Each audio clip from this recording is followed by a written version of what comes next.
My finger hovered over the red button on my banking app, the only steady thing in a world that was currently spinning out of control. My hand trembled, not from fear, but from the sheer adrenaline of what I was about to do. On the brightly lit stage, my father Otis was clutching the microphone, wiping tears of laughter from his eyes. "Get this beggar out of here!" he bellowed, his voice booming through the speakers. The crowd of 300 elite guests erupted in laughter, a sound that felt like physical blows against my skin. In the front row, my mother Beatrice smoothed her silk dress deliberately, looking away as two burly security guards gripped my arms, their fingers digging into my flesh. They thought they were throwing out the trash. They thought they had finally crushed me. They had no idea that the phone in my hand was connected to the central deed registry of the county. They didn't know that with one single tap, I wasn't just leaving. I was foreclosing. I looked at my father one last time, watching his arrogant grin, and I let the tears fall, because I knew they were the last tears I would ever shed for these people. I took a breath that tasted like iron and cold air, and I pressed execute. My name is Sophia, and at 32 years old, I have spent a lifetime being the stain on my family's perfect picture. They think I am a failure because I don't wear their logos or drive their least luxury cars. They don't know that while they were building debt, I was building an empire of distressed assets. Before I tell you how I turned their 40th anniversary into a homeless shelter application, let me know where you are watching from in the comments below. And please hit like and subscribe if you have ever been underestimated by the very people who were supposed to protect you. Secrets come with a price, and my family was about to pay theirs with interest. The nightmare began 4 hours earlier. The sun was beginning to set over the Atlantic, casting long golden shadows across the driveway of the Vantage Point estate. It was a sprawling 5-star venue that my father had rented to announce his legacy. I arrived in an Uber, sitting in the back seat and checking my emails. My own car, a modest sedan I kept for appearances, was in the shop, and I saw no reason to waste money on a limousine just to impress people who already hated me. As the car idled at the massive iron gates, I felt that familiar knot of anxiety tighten in my stomach.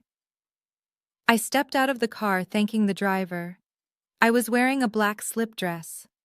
To the untrained eye, specifically my family's eyes, it looked like a simple, boring rag. They wouldn't recognize the vintage Italian silk or the fact that it was tailored by the same hands that dressed royalty in Monaco. I liked it that way. I liked moving through the world like a shadow. "Excuse me, miss." The security guard stepped out of his booth, his hand resting on his belt. He looked me up and down, his lip curling in a sneer as he took in my lack of jewelry and my simple clutch. "Staff entrance is around the back. Deliveries and kitchen help need to use the service road." I didn't blink. "I am not staff. I am a guest. My name is Sophia Brooks. My father is the host of this event." The guard let out a dry, mocking laugh, checking his clipboard without really looking. "Brooks, huh? Funny, Mr. Brooks told us his daughter would be arriving in a Bentley. He didn't mention anything about an Uber. Look, honey, I don't have time for groupies or crashers. Turn around or I am calling the cops." I was about to pull out my ID to dignify him with a response when the roar of an engine cut through the air. A bright red Porsche screeching to a halt right behind me. The door flew open and out stepped Jessica, my sister-in-law. She was a vision of chaotic wealth, draped in a gold-sequined gown that cost more than most people's college tuition but looked like it came from a discount costume shop. Her blonde hair was teased high, and her fingers were weighed down by rings that I knew for a fact were bought on credit. She spotted me instantly, and a wide, predatory smile stretched across her face. Oh, thank goodness. Sophia. She didn't hug me. She didn't say hello. Instead, she thrust her hand out, dangling her car keys in my face. "You are here early. Perfect timing. The valet stand is backed up and I cannot be late for the red carpet photos. Be a dear and park this for me, will you? And please, Sophia, for the love of God, be careful. This is a Porsche, not whatever rust bucket you are used to driving." The security guard smirked, crossing his arms. "Told you she was staff. I stared at the keys dangling in front of my nose. The disrespect was so casual, so practiced. Jessica didn't even see me as a person. I was just a convenient utility, something to be used and discarded. She was already turning away, adjusting her dress, assuming I would obey. I reached out and snatched the keys from the air. Jessica beamed, not looking at me. "Thanks, sweetie. Try not to scratch it." She took a step toward the gate, the security guard stepping aside to let her pass. I turned to the guard, locked eyes with him, and tossed the keys high into the air. They sailed over his head, landing with a splash in the decorative fountain next to the guard booth. The silence was instant. Jessica spun around, her jaw dropping as she watched her electronic fob sink to the bottom of the water. "Oops," I said, my voice flat and emotionless. "I guess I am not qualified to drive such an expensive car after all." "You little witch!" Jessica screeched, rushing toward the fountain, her gold dress trailing in the dirt. "My fob! Do you know how much that costs to replace?" I didn't answer. I adjusted my silk clutch, looked the security guard dead in the eye, and walked past him through the open gate. He was too stunned to stop me. As I walked up the long marble driveway toward the main hall, I could hear Jessica screaming at the guard to fish her keys out. It was a small victory, a petty one, but it felt good. I didn't know then that this was just the appetizer. The main course was waiting for me inside, and it was going to be much harder to swallow. I took a deep breath, steeling myself for the lion's den, unaware that I was the one bringing the fire. I pushed open the heavy double doors of the main ballroom, and the blast of air conditioning hit me first, followed immediately by the overwhelming scent of lilies and roasted lamb. The interior of the estate was even more ostentatious than the exterior. My father Otis had clearly spared no expense, or rather he had spared no expense on credit. The room was bathed in a golden hue thanks to the crystal chandeliers that hung from the vaulted ceiling like frozen fireworks. A string quartet sat in the corner, sawing away at Vivaldi, their music barely audible over the roar of 300 guests, trying to outshout one another. I paused at the top of the short staircase that led down to the dance floor, taking a moment to survey the kingdom my father claimed to rule. It was a perfect tableau of African-American high society, or at least the specific slice of it my parents desperately wanted to belong to. There were the bishops and pastors in their tailored suits, their wives in elaborate church hats that defied gravity. There were the local business owners, men my father called partners, but who I knew were actually creditors he was trying to charm into extending his loan terms. And in the center of it all, standing near a towering pyramid of champagne glasses, was Otis himself. He looked impeccable, I had to give him that. He was wearing a midnight blue tuxedo with a silk lapel, a glass of sparkling cider in one hand, and a microphone in the other, though he wasn't using it yet.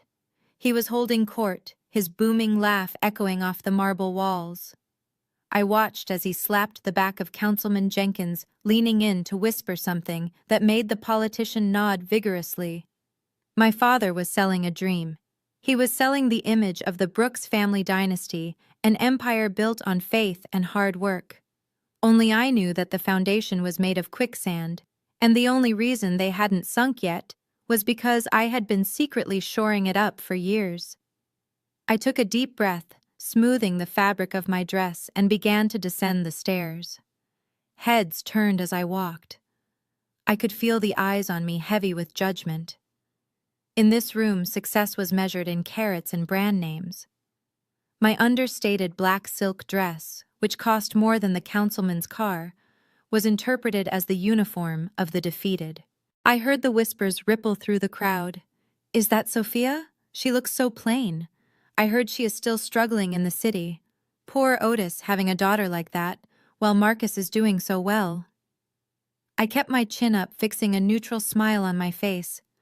I wasn't here to correct them, not yet. I navigated through the sea of round tables covered in white linen, looking for the head table. Traditionally, at events like this, the immediate family sat together on a raised platform at the front of the room. It was a display of unity, a visual confirmation of the family hierarchy. I saw the long rectangular table set for 6. My father's seat was in the center, flanked by my mother, Beatrice. Next to them were seats marked for Marcus and Jessica. And then there were 2 empty chairs on the end. I made my way toward the platform, assuming one of those seats was mine. I was the daughter, after all. The scapegoat, yes, but still blood. However, before I could even reach the first step of the dais, a hand clamped down on my upper arm. The grip was tight, the fingernails sharp. I didn't need to turn around to know who it was. The scent of gardenia perfume was suffocatingly familiar. Sophia.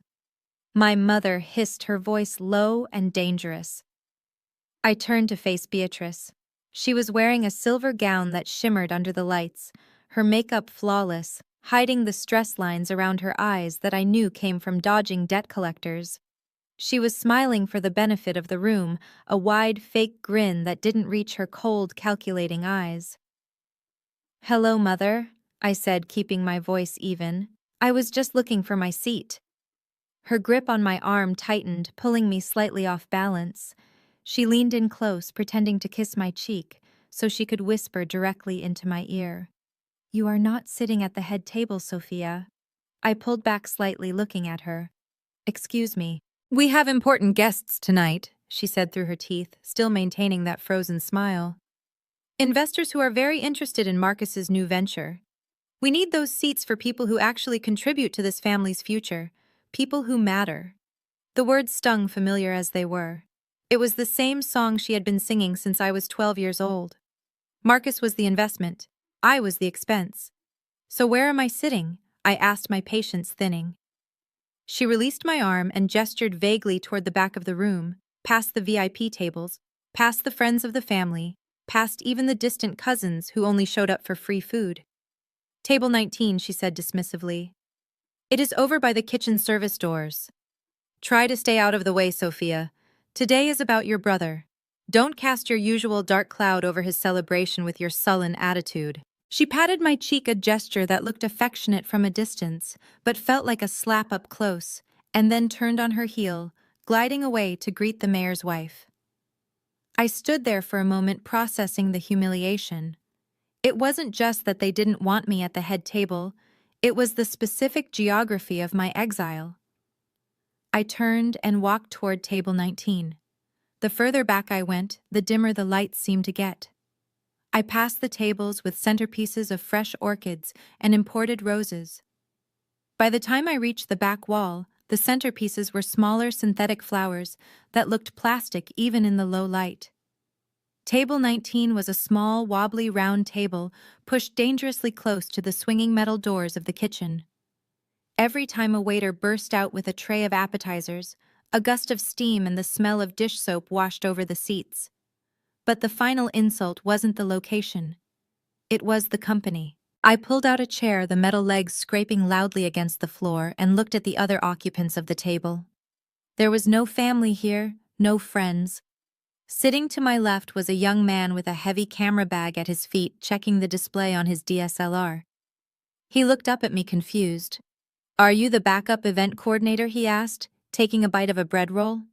"No," I said, sitting down and placing my clutch on the table. To my right was a woman in a headset holding a clipboard, clearly the stage manager for the evening. Across from her were 2 teenagers looking bored, wearing vests that matched the catering staff. I was sitting at the vendor table. My parents had seated their 32-year-old daughter, a senior partner at one of the most powerful private equity firms in New York, with the hired help. To them, I wasn't a guest. I wasn't family. I was just another logistical, unchecked box, something to be tucked away in the corner where I wouldn't ruin the aesthetic. The photographer looked at me again, noticing my dress. "You are a little overdressed for staff, aren't you?" I picked up the water glass in front of me. It was visibly smudged, unlike the crystal goblets at the head table. I looked across the room, over the sea of heads, to where my father was now taking his seat, laughing as Marcus poured him a glass of wine. They looked so happy, so secure in their little bubble of delusion. "I am not staff," I told the photographer, my voice calm, almost amused. "I am the landlord." He frowned, not understanding. "The landlord? I thought Reverend Brooks owned this place." I took a sip of the lukewarm water and smiled. A genuine smile this time. Because sitting there at the vendor table listening to the clatter of dishes from the kitchen and watching my family preen like peacocks, I realized something. They had put me in the back so I wouldn't be seen. But from the back of the room you can see everything. You can see the cracks in the plaster that the expensive lighting hides. You can see the way the waiters roll their eyes when my mother snaps her fingers at them. And most importantly, you can see the exits. I checked my phone under the table. The app was open. The file was ready. Enjoy the bread rolls, I told the photographer. It is going to be a very long night. Just then the music swelled. The string quartet transitioned into a triumphant fanfare. My father stood up tapping the microphone, the feedback screeching slightly before settling. The room went quiet. It was time for the show to begin. And from my seat at table 19, I had the best view in the house for the fall of the Roman Empire. The master of ceremonies, a local radio host hired for his booming baritone, tapped the microphone to silence the room. It was time for the presentation of gifts, a tradition my family treated with the solemnity of a coronation. This was not about generosity. It was about performative wealth. It was about proving to the room that the Brooks dynasty was thriving even if the bank accounts told a story of impending ruin.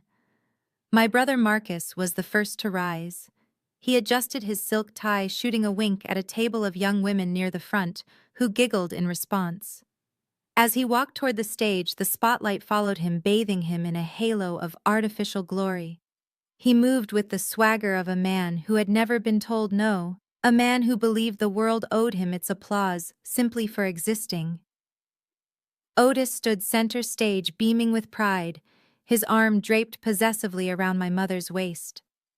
Marcus bounded up the stairs, taking the microphone with practiced ease. "Mom, Dad." He started, his voice thick with feigned emotion. "You gave me everything. You built this legacy from the ground up. And now that I am stepping into the role of CEO, I want to give you something that matches the speed at which we are going to take this company to the top." He reached into his tuxedo pocket and pulled out a small velvet box. With a dramatic flourish, he flipped it open. Inside sat a car key. Not just any key, but the heavy, distinctive fob of a Mercedes-Benz S-Class. The room gasped collectively. A murmur of admiration rippled through the crowd. "It is parked right outside," Marcus announced, pointing toward the entrance. "A brand new S580, for the man who drives our family forward." Otis let out a sob, a loud theatrical sound that echoed through the speakers. He grabbed Marcus in a bear hug, burying his face in his son's shoulder. My mother dabbed at her eyes with a lace handkerchief, looking at the crowd to ensure they were witnessing this perfect family moment. My boy Otis choked out into the microphone. "My son, this is what legacy looks like. You are the greatest blessing God has ever given me. You are the future." The crowd erupted in applause. People stood up clapping for the dutiful son. From my seat at the back, near the kitchen doors, I watched the performance with a dry, bitter taste in my mouth. I knew that key. I knew that car. I had seen the credit inquiry on Marcus's report just 3 days ago. He hadn't bought that car. He had leased it with a predatory interest rate that would balloon in 6 months. And knowing Marcus, he had likely forged my father's signature as a co-signer because his own credit score was in the double digits. The car wasn't a gift. It was a liability wrapped in chrome and leather.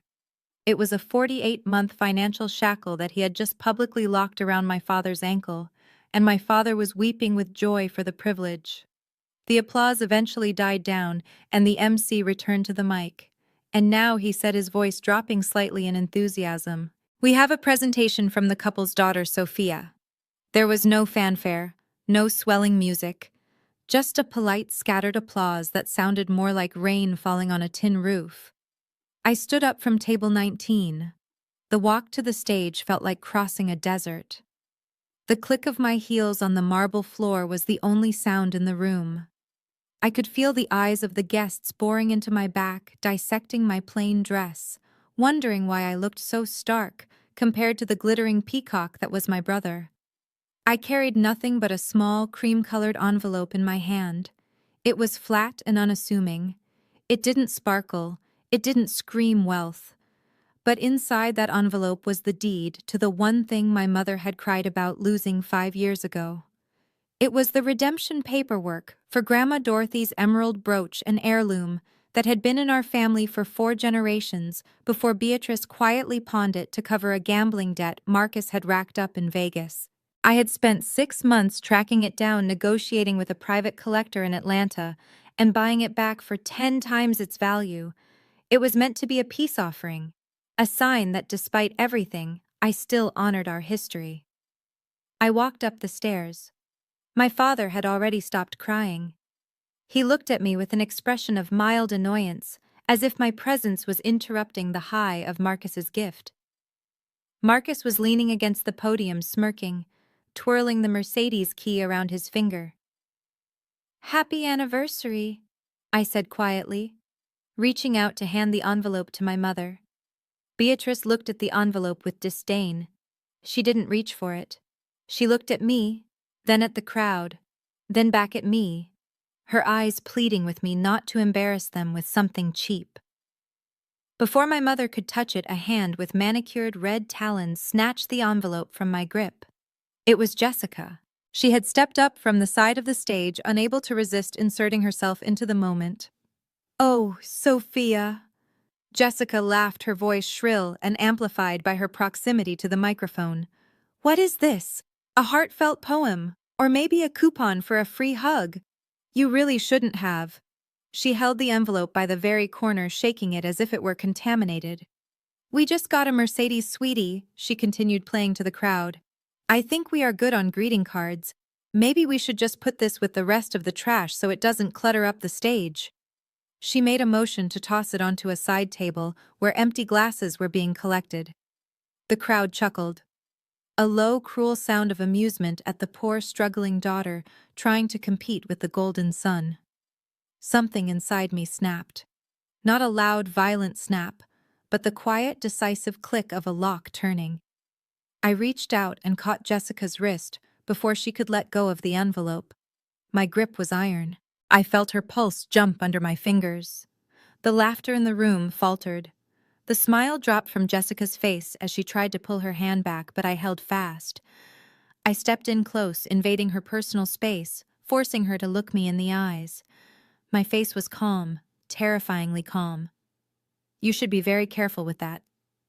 "Jessica," I said, my voice low but perfectly audible to the family standing frozen around us. I tightened my grip slightly, watching her eyes widen in shock and pain. "That envelope contains the only thing in this room that is actually fully paid for," I whispered, though the silence in the room carried my voice further than I intended. "And trust me when I tell you what is inside, that paper costs more than your life." I released her wrist abruptly. Jessica stumbled back a step, clutching her hand, looking at me as if I had just pulled a knife. Otis stepped forward, his face turning purple with rage, realizing I had just threatened his daughter-in-law and insulted the atmosphere. But before he could shout, before he could call security, I turned and walked away. I didn't wait for a reaction. I didn't wait for a thank you. I walked back down the stairs with my head high, leaving them holding the envelope like a ticking time bomb. They didn't open it. They were too busy staring at my back, wondering for the first time all night who exactly had just walked off their stage. They thought I was jealous. They didn't know I was just finalizing the audit. I walked away from the stage with the sound of my own heartbeat thundering in my ears, drowning out the murmurs of the confused guests. I needed air, but more than that, I needed a fortress. I turned sharply and pushed through the heavy oak doors of the ladies' powder room, locking the main door behind me for a split second, just to breathe before realizing I couldn't keep it locked. I moved deeper into the room, past the velvet fainting couch and the wall of gilded mirrors, seeking the sanctuary of the furthest stall. I didn't need to use the toilet. I just needed a wall between me and the world. I sat down on the closed lid, my hands shaking as I clutched the envelope I had tried to give my mother. The deed to Grandma Dorothy's brooch felt heavy, a symbol of a bridge I had tried to build only for them to set it on fire. I was just about to stand up and splash some cold water on my face when the main door to the restroom slammed open. The sound echoed off the marble tiles, followed by the aggressive click-clack of high heels. I froze. I knew those footsteps. "You have got to be kidding me, Beatrice," a voice hissed. It was Jessica. The sugary sweetness she used in front of the cameras was gone, replaced by a tone that was sharp enough to cut glass. "Keep your voice down," my mother whispered harshly. "The acoustics in here are terrible. Anyone could hear you." I held my breath, pulling my feet up slightly so they wouldn't be visible under the stall door. My heart, which had just begun to slow down, kicked into overdrive. "I don't care who hears me," Jessica snapped.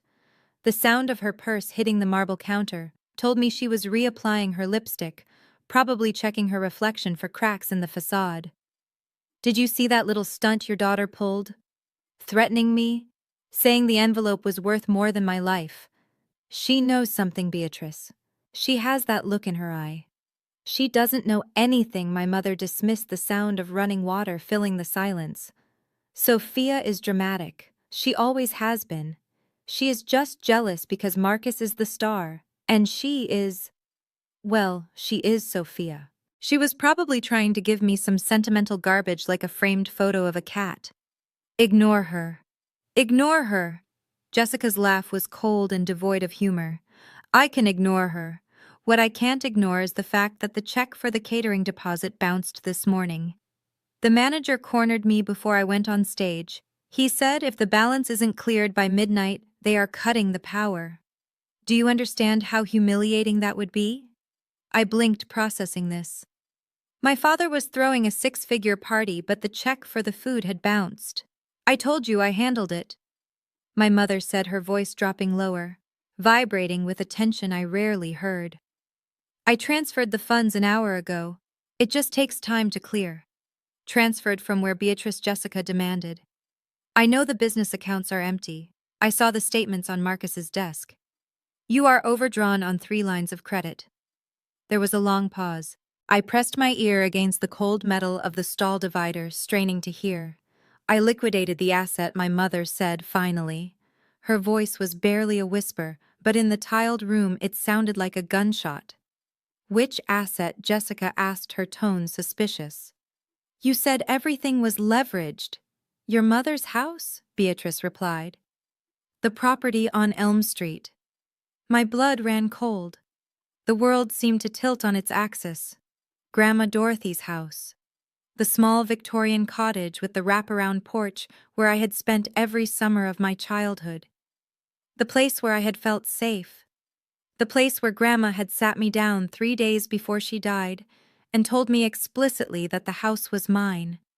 She had left it to me in her will, a safe haven for when my parents eventually pushed me out. But when the will was read, my parents claimed there was a clerical error, that the house had to go into the family trust for tax purposes. I had believed them. I was young, and I trusted them. "You sold the cottage?" Jessica asked, and for a second I thought she sounded shocked. But then she continued, "How? The title has been tied up in probate for years because of that dispute with Sophia's claim." "I forged the signature," my mother said. She said it so casually, as if she were talking about signing for a package. "I have been practicing Sophia's signature for months. I signed the quitclaim deed last week, transferring her rights to the trust, and then I used the property as collateral for a hard money loan. We got $300,000 this morning. That covers the party, the lease on the Mercedes, and a little extra for your shopping trip." I felt like I was going to be sick. My mother hadn't just stolen from me, she had committed a felony. She had stolen the last piece of my grandmother's love, the only physical legacy I had left, and she had turned it into a party for the brother who tormented me. Tears pricked my eyes, hot and angry, but I forced them back. Now was not the time to cry. Now was the time to act. With shaking fingers, I pulled my phone from my clutch. I opened the voice memo app. I prayed the button wouldn't make a sound. I pressed record. Well, thank God for that. Jessica sighed, the tension leaving her voice. "But listen to me, Beatrice. 300,000 is a band-aid. It fixes tonight, but it doesn't fix the real problem." "What problem?" my mother asked nervously. Marcus owes money to people who don't send letters, Jessica said, her voice dropping to a menacing whisper. He has gambling debts, Beatrice. Big ones. And he leveraged his share of the company to cover them. If we don't come up with $500,000 by next Friday, they are going to break his legs, and more importantly, they are going to come after my assets because I am his wife. My mother gasped. 500,000, Jessica, we don't have that kind of liquidity. Then you better find it, Jessica snapped. Look, I like being a Brooks. I like the status. I like the potential. But I didn't sign up to be the wife of a cripple or a pauper. You have 1 week to figure this out. Sell another property. Sell the jewelry. I don't care. But if that money isn't in Marcus's account by Friday, I am filing for divorce, and I will take half of whatever dust is left of this empire. I am not going down with this ship, Beatrice. I will not be married to a failure. I can't believe this. My mother sobbed softly. After everything we gave him, stop crying and start thinking, Jessica commanded. Fix your face. We have to go back out there for the cake cutting. And for God's sake, keep Sophia away from the investors. If she opens her mouth about anything, ruin her. We will. My mother sniffed, regaining her composure. She is nobody. No one will believe her anyway. The sound of heels clicked toward the door. I waited until the heavy swoosh of the door closing signaled they were gone. I sat there for a long moment, staring at the waveform on my phone screen. It was still recording the silence. I stopped the recording and saved the file. I named it The Confession. I stood up and unlocked the stall door. My legs felt steady now. The shaking had stopped. A strange calm had settled over me, a cold metallic clarity. I walked to the sink and looked at myself in the mirror. The woman staring back at me wasn't the scared daughter who had walked in here 5 minutes ago. That girl was gone. She had died the moment her mother admitted to forgery. The woman in the mirror was a CEO. She was a shark. She was the owner of Helios Capital, and she had just been handed the ultimate weapon. I reached into my bag and pulled out my lipstick, a deep blood-red shade I rarely wore. I applied it carefully, watching my lips transform. They wanted to play games. They wanted to talk about leverage and assets. Fine. They had no idea that the nobody they were mocking was the one person who could authorize the check they so desperately needed. But I wasn't going to write a check. I was going to write an ending. I smoothed my dress. I checked my teeth.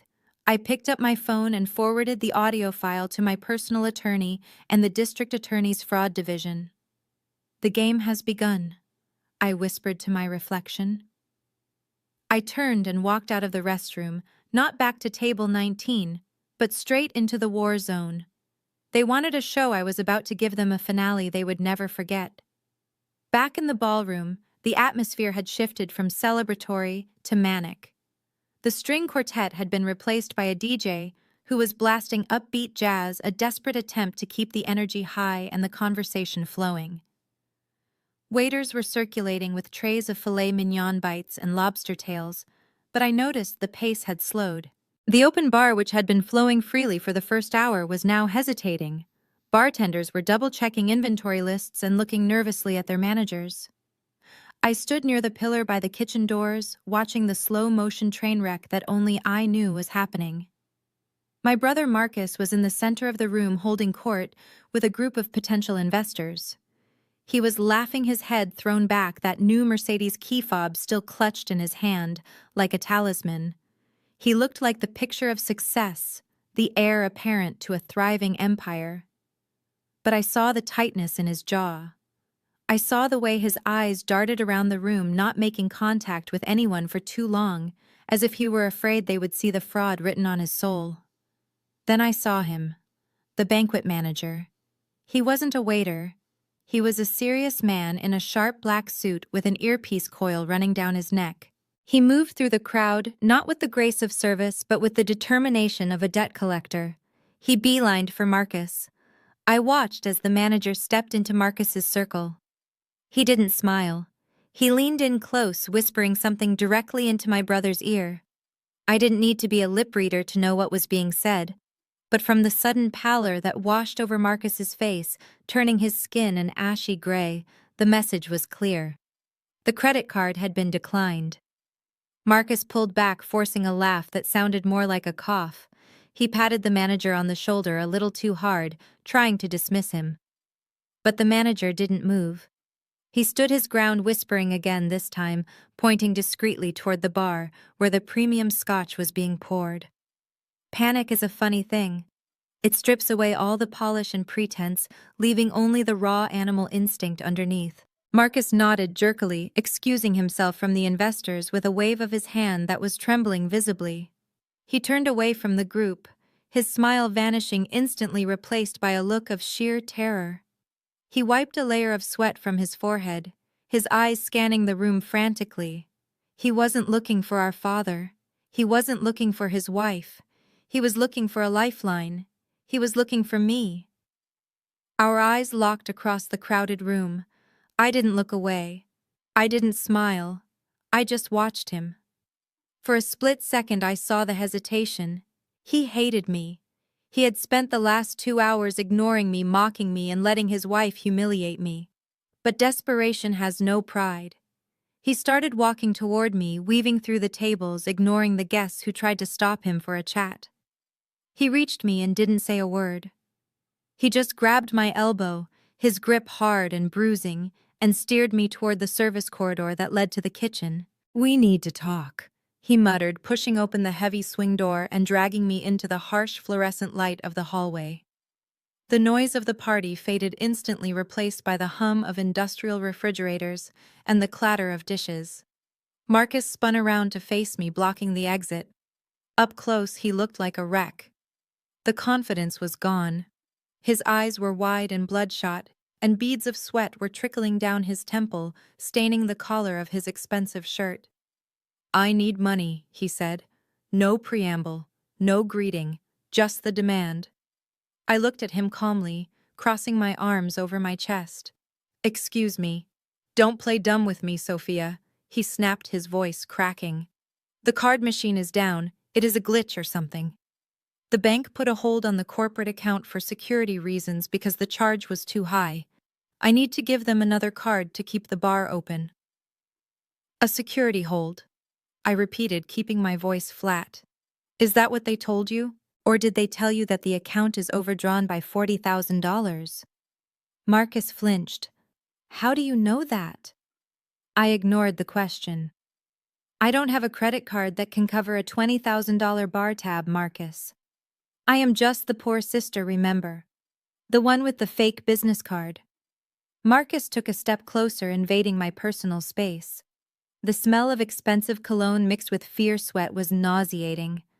"Cut the act," he hissed. "I know you have money stashed away. You have been living in that tiny apartment in the city for years, driving that piece of junk car. You don't spend a dime. You probably have a savings account just sitting there. I need $10,000. Right now. Transfer it to my personal account or give me your debit card." I stared at him, marveling at the audacity. He truly believed he was entitled to my labor. In his mind, my frugality existed solely to serve his excess. $10,000, I said slowly. "You want me to give you $10,000 to pay for alcohol that you are pouring down the throats of people who think I am a failure?" "It is a loan," he said quickly, his hands twitching. "I will pay you back next week, as soon as the investors sign the check. I swear on my life, Sophia, just give me the money. If the bar closes now, everyone will know. Dad will have a heart attack. Do you want to kill Dad? Is that what you want?" The emotional manipulation was clumsy and familiar. It was the same weapon he had used since we were children. "I don't have it, Marcus," I lied. "And even if I did, I wouldn't give it to you. You are a grown man. You just leased a Mercedes. Surely you can pay for a few drinks." The lie hit him like a physical blow. His face twisted in rage. The desperate brother vanished and the bully returned. He lunged forward, grabbing my wrist with both hands, twisting it painfully. "You are lying," he snarled, spitting the words at me. "You selfish little brat. I know you have it. You always have to be the martyr, don't you? You want to see me fail. You are jealous because Dad chose me. You are jealous because I am the CEO and you are nothing."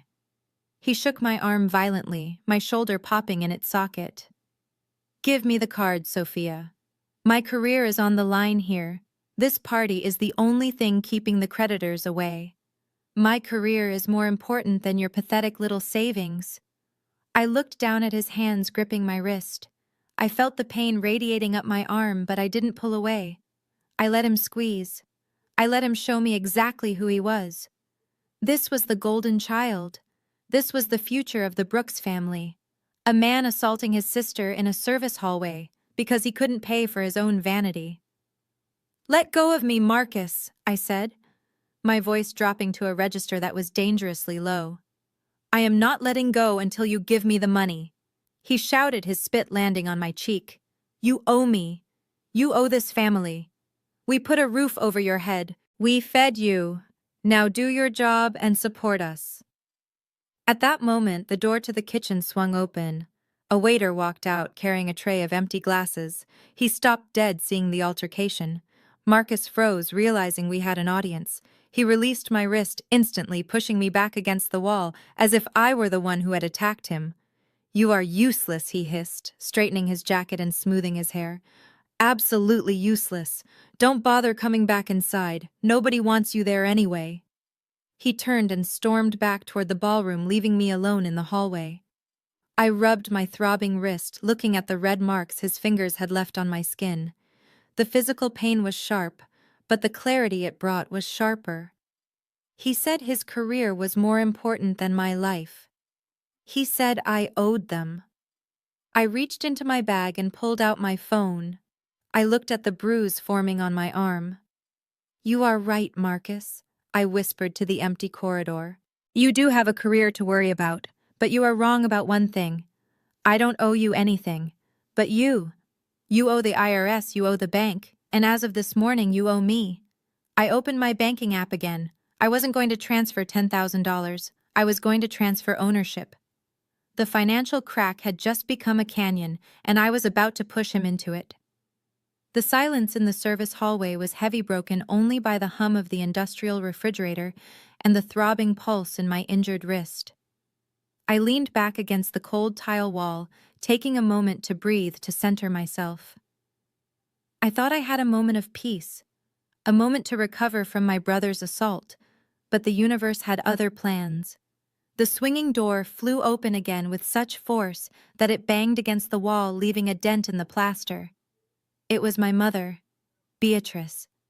She didn't look at my red, swollen wrist. She didn't ask if I was okay. She didn't notice the way I was cradling my arm, or the fear that was just beginning to fade from my eyes.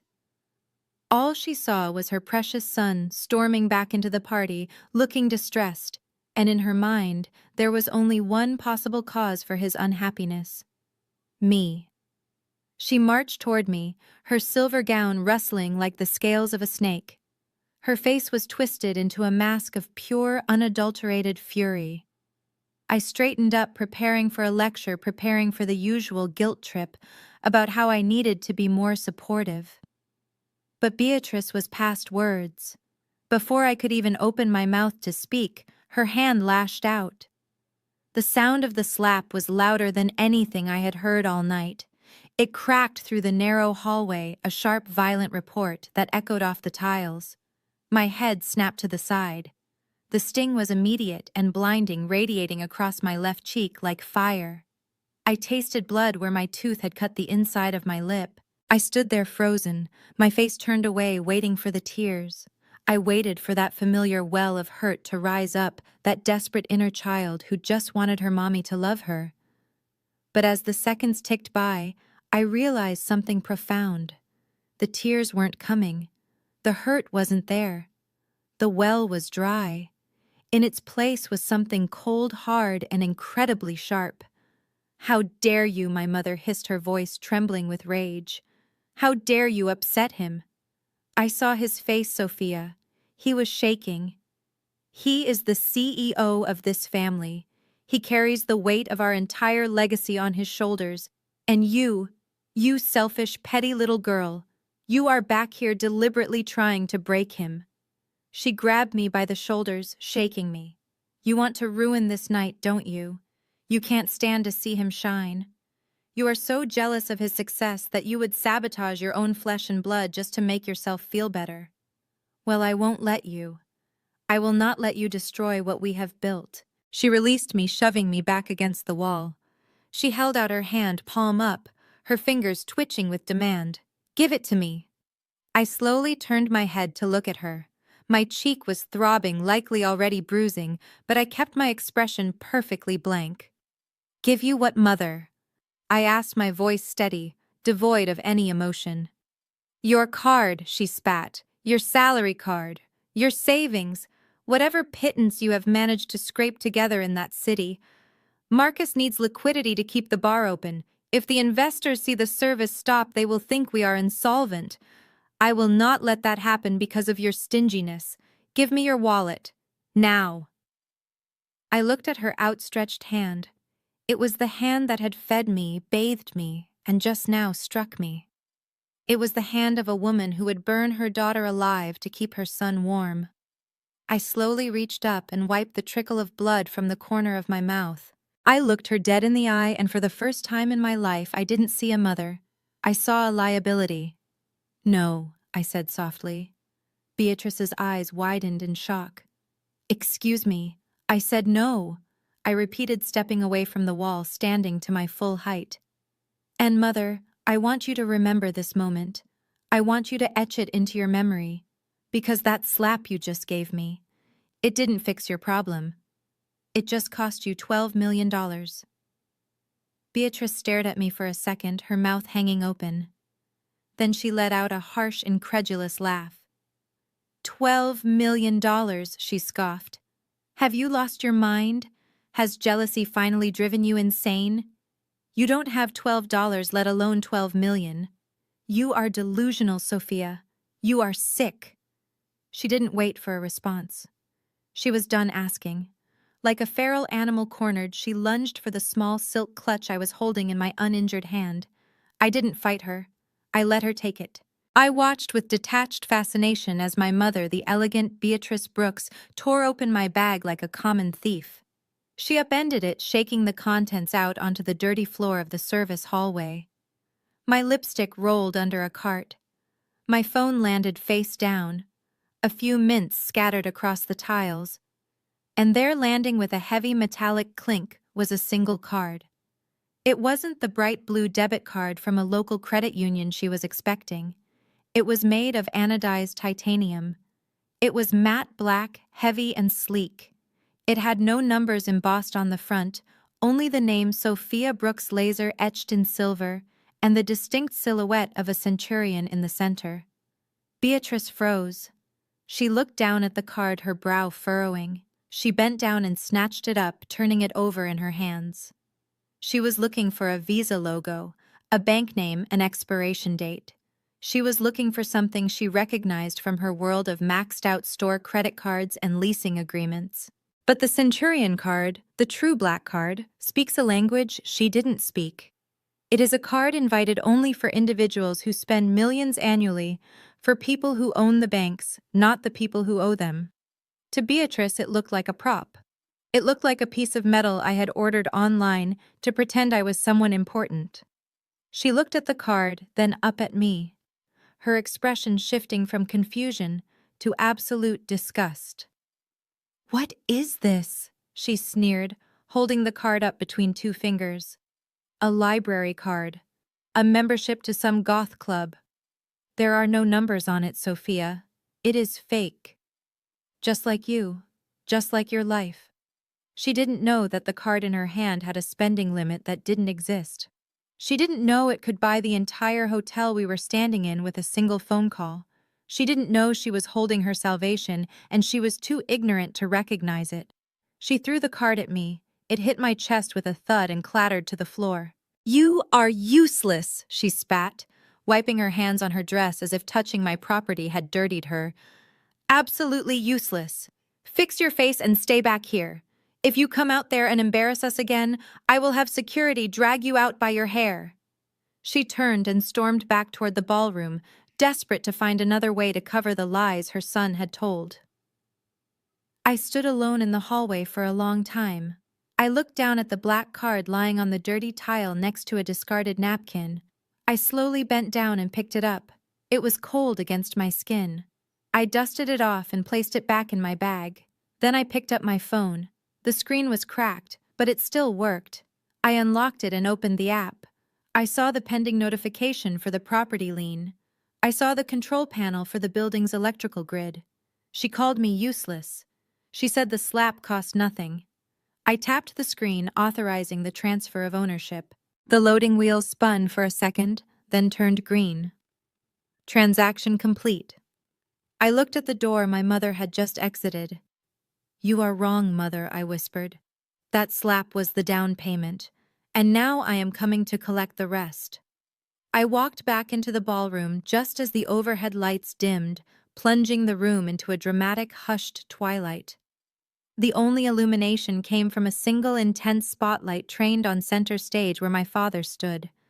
He had recovered remarkably fast from whatever panic Marcus had instilled in him regarding the bar tab. That was Otis Brooks's greatest talent. He could be drowning in debt standing in the rubble of his own poor decisions and still convince a room full of people that he was walking on water. I slipped quietly into my seat at table 19, the wobbly vendor table near the kitchen. The photographer next to me gave me a sympathetic look, noticing the redness on my cheek, but he said nothing. He just zoomed his lens in on my father, ready to capture the lie. Otis gripped the podium with both hands, his knuckles gripping the wood as if it were the helm of a ship steering through a storm. He looked out over the sea of faces, letting the silence stretch, manipulating the tension in the room like a maestro. When he finally spoke, his voice was a low, resonant rumble that vibrated in the chests of everyone present. 40 years, he began, his voice thick with a carefully practiced emotion. 40 years ago, Beatrice and I started this journey with nothing but a prayer and a dream. We didn't have handouts. We didn't have investors. We had faith. We built this company brick by brick, sacrifice by sacrifice, because we wanted to leave something behind that would outlast us. We wanted to build a legacy that would stand as a testament to what a Black family can achieve in this country when they refuse to bow down. A murmur of agreement rippled through the room. Amens and hallelujahs rose from the tables where the church deacons sat. My father nodded, accepting the praise feeding off it. "But a legacy is not just about buildings and bank accounts," he continued, his voice rising in volume. "It is about stewardship. It is about knowing who has the strength to carry the torch when your hands get too old and too tired to hold it high. It is about recognizing the spirit of leadership in the next generation." He turned his gaze toward the head table where Marcus sat. My brother had composed himself. He was leaning back in his chair, swirling a glass of water, looking every bit the prince awaiting his crown. "My son Marcus Otis," said, his voice cracking with theatrical pride. "Stand up, son." Marcus stood, buttoning his jacket, soaking in the applause that erupted. "This man," my father boomed, pointing a shaking finger at him. "This man has been by my side through the fire. He understands the cost of greatness. He understands that to lead you must serve. He has the vision, the drive, and the heart of a lion. He is the angel God sent to ensure the Brooks name rings out for another 100 years. The applause was deafening. I sat motionless, my hands folded in my lap.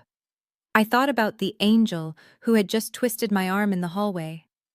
I thought about the visionary who leased a car he couldn't afford to impress people he didn't like. The hypocrisy was so thick it was almost suffocating, but the room drank it up. They saw what they wanted to see. Then the music shifted. The triumphant underscore faded into something more somber. My father's face grew serious, almost pained. He looked down at the podium for a moment, then slowly lifted his eyes. The spotlight seemed to widen, searching the darkness of the room until it found the back corner, until it found table 19, until it found me. "But the Lord does not only send us angels," my father said, his voice dropping to a whisper that was amplified to every corner of the room. "Scripture tells us that the Lord also sends us tests. He sends us thorns in our flesh to keep us humble, to remind us that not every seed we plant will bear fruit." The room went deadly silent. Heads turned. 300 pairs of eyes followed the beam of light twisting in their seats to stare at the back of the room. I felt the heat of the spotlight hit my face, illuminating the red mark on my cheek for all to see. "I have 2 children," Otis declared, his voice hardening. "One who builds and one who takes. One who honors his father and mother, and one who stands in the shadows, judging the very hands that fed her." He was talking about me. He was publicly flaying me alive at his own anniversary party. "Sophia," he said, saying my name like it was a curse. He didn't ask me to stand, but the weight of the attention forced me to straighten my spine. "I have spent years trying to mold you, trying to help you find your way." He continued, looking at me with a mixture of pity and disdain. "I have prayed for your heart to soften. I have paid for your mistakes. But a father can only do so much. There comes a time when you have to prune the dead branches so the tree can survive." Gasps echoed through the room. The cruelty of the metaphor was shocking even for him. He was calling me a dead branch, a parasite. Tonight, in front of God and these witnesses, I am making a decision for the good of this family's future. Otis announced, his voice booming with finality. "I am announcing that effective immediately, the entirety of the Brooks family holdings, including all real estate liquid assets and future ventures, will be placed into a trust under the sole control of Marcus Brooks." He paused for effect, letting the words sink in. "Sophia, you have chosen your path of mediocrity and bitterness, and I release you to it. You will receive no shares. You will have no seat on the board. You are free to live the small life you seem to desire so much without the burden of the legacy you are too weak to carry."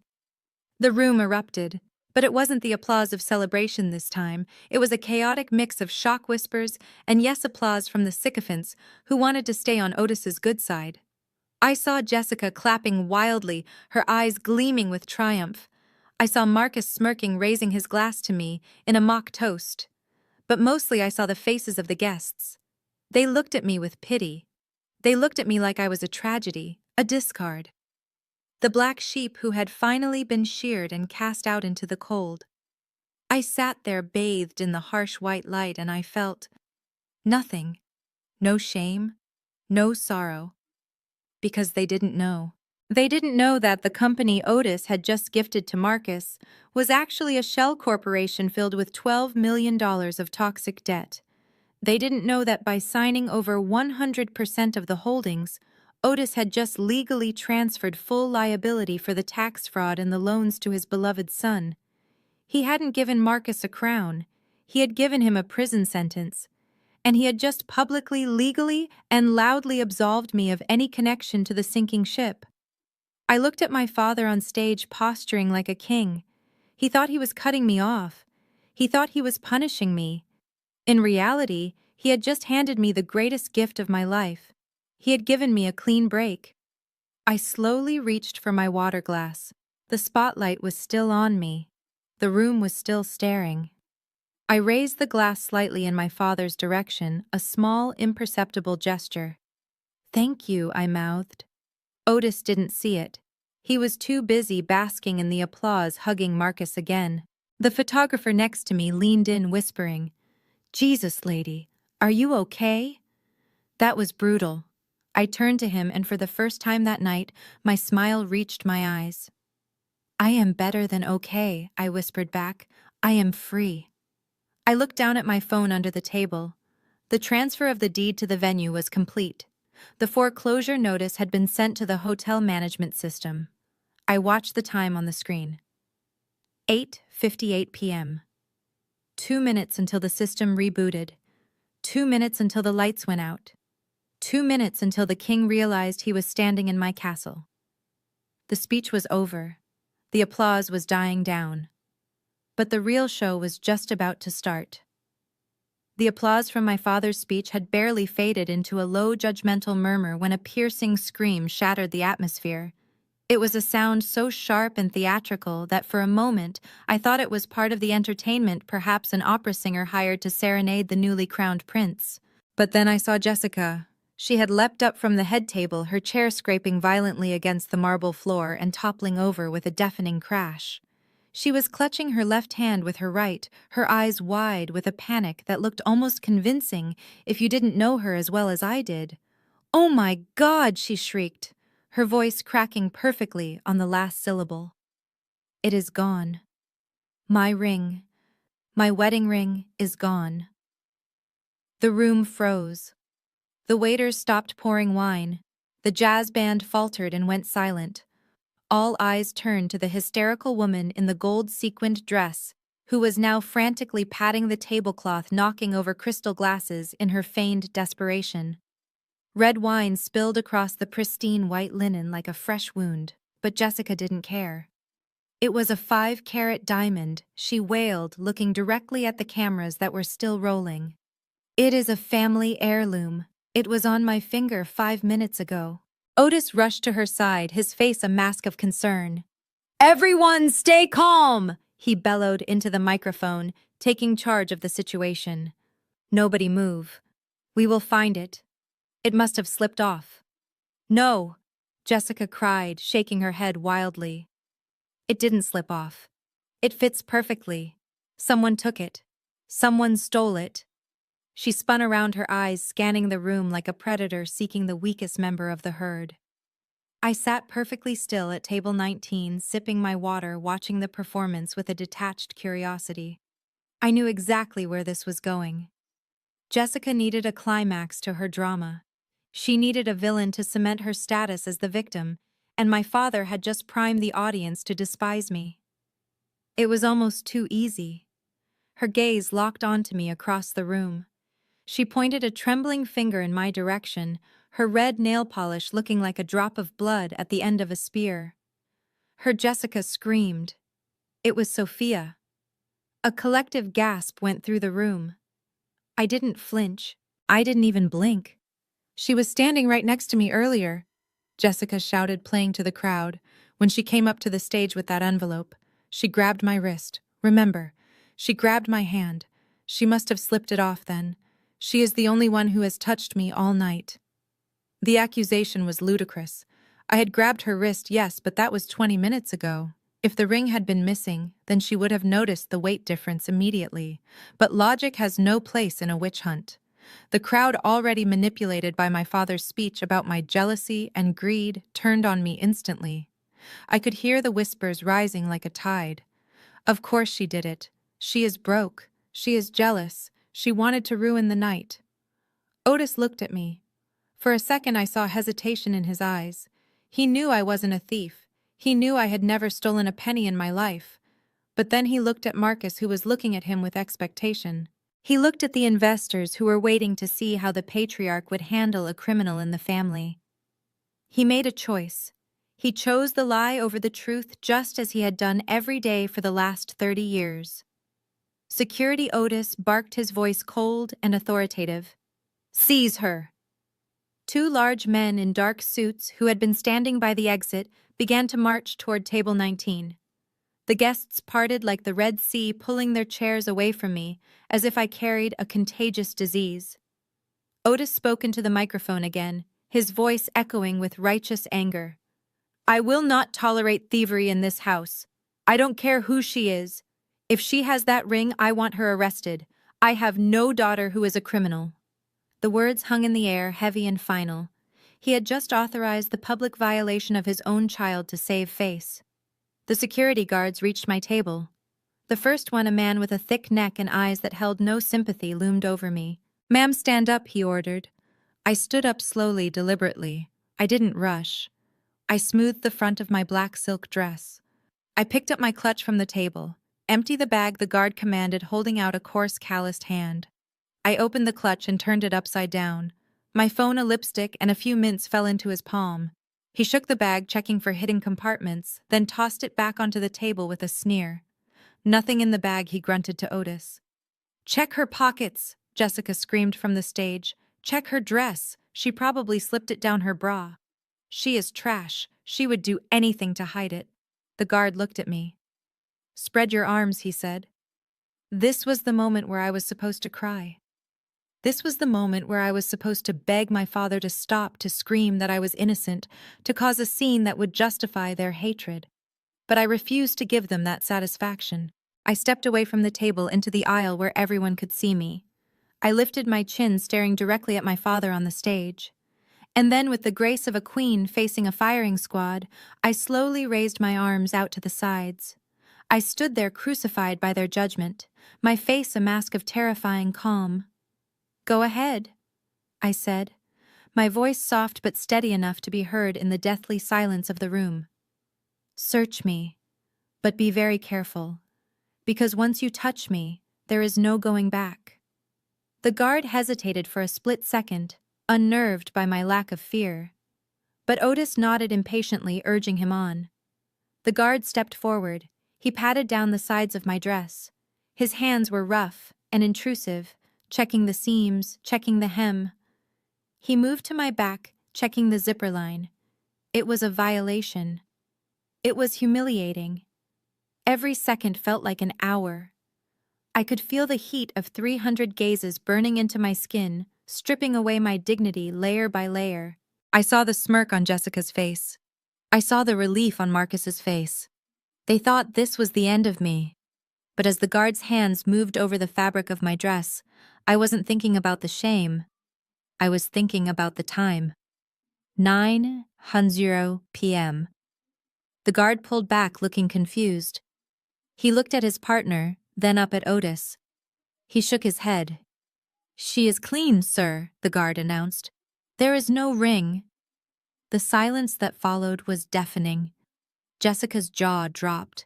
She touched her necklace, her chest checking to see if she had hidden it on herself, and forgotten panic flaring in her eyes for real this time. She had clearly staged this, likely hiding the ring in her own purse or under the tablecloth, expecting them to find something on me, or at least to drag me out before the truth came out. Otis looked furious, not because I was innocent, but because the show had failed. "Check again," he demanded. "She must have dropped it under the table." I lowered my arms. "I didn't fix my dress. I just looked at my father." "Are you done?" I asked. Otis glared at me. "Get out," he spat. "I don't care if you have it or not. You are a disruption. You are a curse on this family. Get out of my sight before I have you thrown out." I smiled. It was a small, cold smile that didn't reach my eyes. "I am not going anywhere, Otis," I said, and then before he could respond, the room went black. Not just dim, pitch black. The chandeliers flickered and died. The stage lights cut out. The music stopped abruptly with a groan of dying power. The only light left came from the emergency exit signs, casting a ghostly green glow over the confused crowd. Screams of surprise erupted from the guests. I heard glass breaking. I heard Jessica shrieking for someone to turn the lights back on. In the darkness, I reached for my phone on the table. The screen illuminated my face, casting long shadows across my features. I looked like a ghost. I looked like vengeance. I tapped the screen one last time. The backup generator kicked in, but not for the house lights. It powered only the massive LED screen behind the stage. It flickered to life, blindingly bright in the dark room. But it didn't show the montage of Marcus's childhood photos anymore. It showed a logo, a golden sun rising over a shield, Helios Capital, and below it in bold red letters, "Property seized. All guests must vacate immediately." The crowd gasped. Otis spun around to look at the screen, his face bathed in the red light of his own destruction. I picked up my clutch and walked toward the center of the room. The security guards, confused and blinded by the sudden change in lighting, stepped back to let me pass. "You wanted to find the owner of this mess?" I said, my voice projecting clearly in the stunned silence. I walked until I was standing in the pool of light reflected from the screen. "You were looking for a thief," I said, looking up at my father, who was trembling on the stage. "But you were searching the wrong person. The only thieves in this room are standing on that stage, and I am here to collect what they stole." The security guard didn't just empty my bag. He desecrated it. With a rough, impatient jerk of his wrist, he turned the silk clutch upside down and shook it over the white tablecloth as if he were trying to shake a confession out of an inanimate object. The contents tumbled out in a humiliating cascade, landing with a series of small, pathetic sounds that seemed to echo in the silent ballroom. A tube of lipstick rolled away until it hit a wine glass. A pack of breath mints clattered next to a crumpled tissue. My phone landed face down with a dull thud. And then finally came the item that made a sound heavier than all the rest combined. It was a thick, cream-colored document folder sealed with a red wax stamp and bound with a navy blue ribbon. It hit the table with a solid, authoritative slap that sounded like a judge's gavel. The guard stared at the pile of debris, using the tip of his finger to push the mints aside, hunting for the sparkle of a 5-carat diamond. He patted the empty bag one last time, flattening it against the table, before looking up at my father with a mixture of disappointment and annoyance. "There is nothing here," Mr. Brooks, the guard, announced, his voice devoid of the triumph he had expected. "No ring, just junk." A ripple of confusion went through the crowd. I saw Jessica's face fall. She had been so sure, so ready to see the glint of her jewelry being pulled from my possession. She took a step back, her hand flying to her throat, realizing that her script had just gone off the rails. If the ring wasn't on me, then the narrative of Sophia the thief was crumbling before it could even be fully built. Otis looked furious. He didn't care about the truth. He cared about the resolution. He needed a culprit, and I was failing to cooperate even in my own framing. "Check the lining," Jessica screeched, desperate to salvage the moment.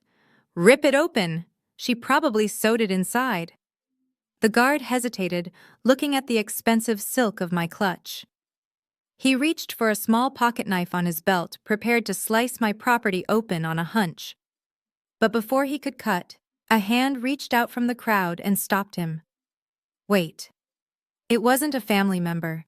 It was Mr. Henderson, the president of the First National Bank of Fairfield, one of the men my father had been trying to impress all night. He was a man who smelled of old money and risk assessment, and right now he was staring at the table with a look of absolute horror. He wasn't looking at the lipstick.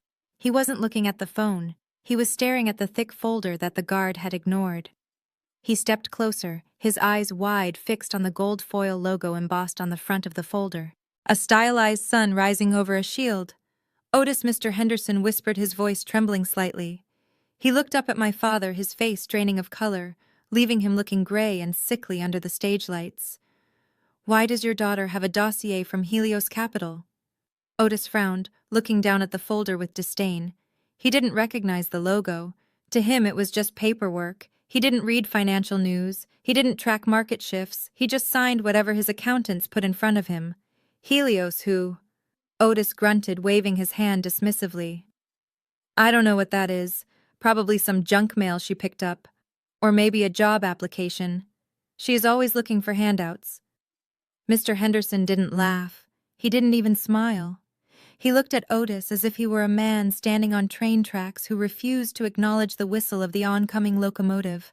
"Otis, listen to me," Henderson hissed, grabbing my father's arm and pulling him slightly away from the microphone, though not far enough to hide the panic in his posture. "Helios Capital isn't a place you apply for a job. They are the apex predators of the financial world. They are the shark fund. They just spent $300 million buying up every toxic debt portfolio in the state. They don't negotiate. They liquidate." I stood perfectly still, watching the blood drain from my father's face as the words slowly sank in. Toxic debt, liquidation, words he knew all too well.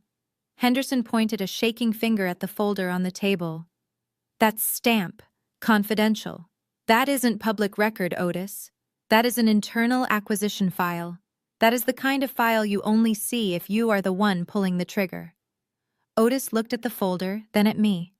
For a second, I saw a flicker of fear in his eyes. He looked at his daughter, the girl in the plain black dress, the girl he had just disowned, and tried to connect her to the terrifying entity Mr. Henderson was describing, but his ego wouldn't let him. His arrogance was a wall too high to climb.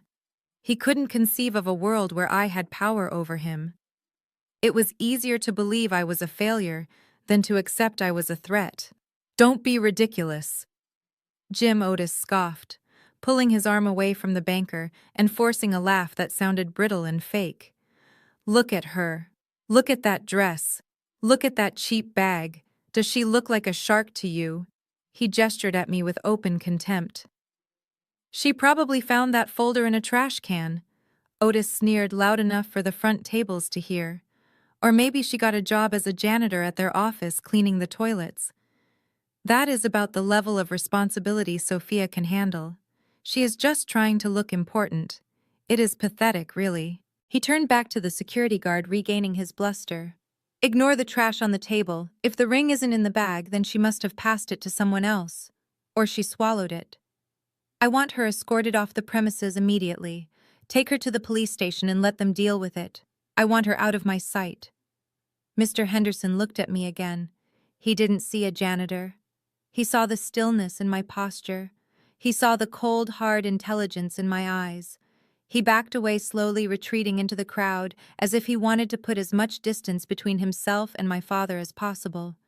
He knew what was coming. He knew that you don't mistake a shark for a goldfish just because the water is murky. I watched him go. Smart man. The guard reached for my arm again. "Let's go, miss. Don't make a scene." I didn't move. I looked at the folder on the table. My name wasn't on the cover, but inside, on the very first page in bold letters, was the name of the new owner of the Vantage Point estate. I reached out and placed my hand on the folder. The guard tried to slap my hand away, but I was faster. I picked it up. "You are right, Dad," I said, my voice cutting through the noise. "I do clean up messes." I looked at the folder, then back at him. "But I am not the janitor. I am the executioner." And with that, I opened the file.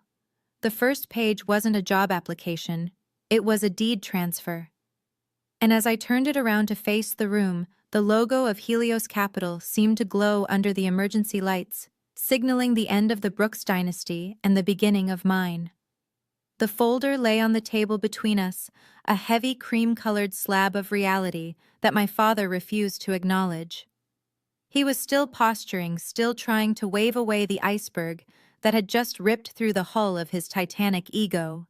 He turned his back on me, dismissing the dossier as a prop, and gestured wildly to the band to start playing again, desperate to drown out the awkward silence with noise. But the music didn't start. The conductor was staring at Mr. Henderson, the banker, who had fled the scene, and then at me. He was smart enough to know that when the rats jump ship, the vessel is already going down. I didn't try to argue with Otis anymore. There was no point in shouting over a man who had spent a lifetime listening only to the sound of his own voice. Instead, I reached for my phone. It was the same motion I had made in the teaser the moment that started this entire story, but now you understand the weight behind it. My hand wasn't trembling from fear anymore. It was trembling with the sheer electric intensity of what I was about to unleash. I unlocked the screen. The interface of the Helios Capital Asset Management app was stark and simple. Dark mode, gray text, and a series of command prompts that controlled the infrastructure of the buildings we acquired. To my family, a phone was a device for social media and selfies. To me, it was a remote control for the physical world. I navigated to the Property tab. The Vantage Point Estate. Status defaulted. Ownership transfer complete. I tapped the sub-menu labeled Infrastructure Control. On the stage, Otis was tapping the microphone, the feedback whining shrilly. "Is this thing on? Let's get some music going, people. We are celebrating a legacy here." I looked down at my screen. A small dialogue box had popped up. It asked for a biometric confirmation to override the venue's master system. I pressed my thumb against the glass. The little circle spun green. Access granted. There it was. The button. It wasn't big or flashy. It was just a simple rectangular command prompt that read, "Execute foreclosure protocol." I looked up at my father one last time. He was smiling again, that fake plastered-on grin, raising a glass of champagne to a room that was no longer his. He looked so small from where I stood. So fragile. He thought power was a microphone and a spotlight. He didn't know that real power is the ability to turn them both off. I didn't hesitate. I didn't blink. I pressed the button. The effect was instantaneous and violent. There was a loud, heavy clunk, like the sound of a giant metal door slamming shut, deep within the bowels of the building. It was the sound of the main circuit breakers tripping in unison. And then the world ended. The crystal chandeliers overhead, which had been bathing the room in golden warmth, died instantly.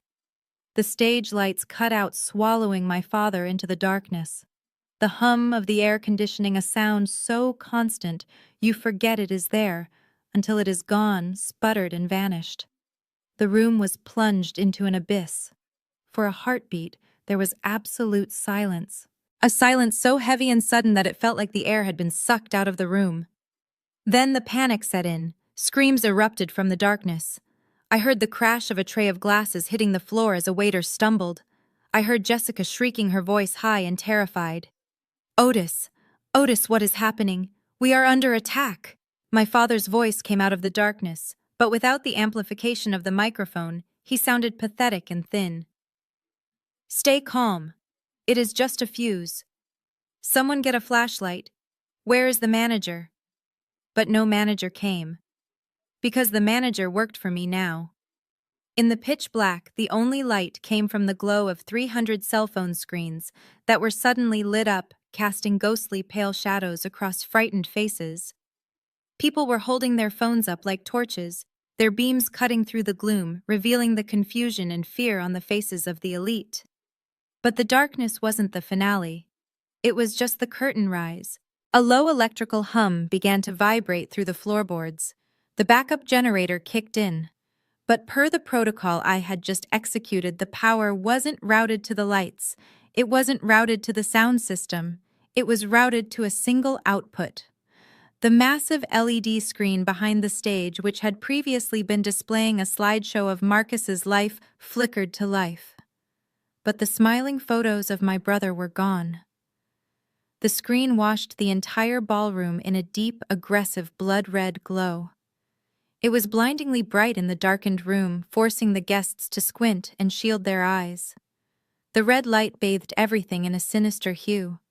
It made the spilled wine look like blood. It made the guests look like demons. And in the center of that massive red screen, bold black letters began to type out one by one, accompanied by a digital keystroke sound that echoed through the silent room. "Property seized." The words hung there, massive and undeniable. The typing continued.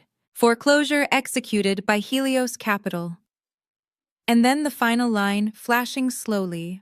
"All unauthorized personnel must vacate premises immediately." The room went from confused to chaotic in seconds. The guests, realizing this wasn't a technical glitch, but a legal enforcement, began to scramble. Chairs were knocked over. People were pushing toward the exits, their phone flashlights bobbing wildly in the red haze. On the stage, silhouetted against the giant red screen, my father looked like a man trapped in hell. He was staring up at the words, his mouth opening and closing, but no sound coming out. The red light cast long, terrifying shadows across his face, highlighting every wrinkle of age and every ounce of terror. Marcus was trying to hide behind him, shielding his face from the light, as if the screen itself could burn him.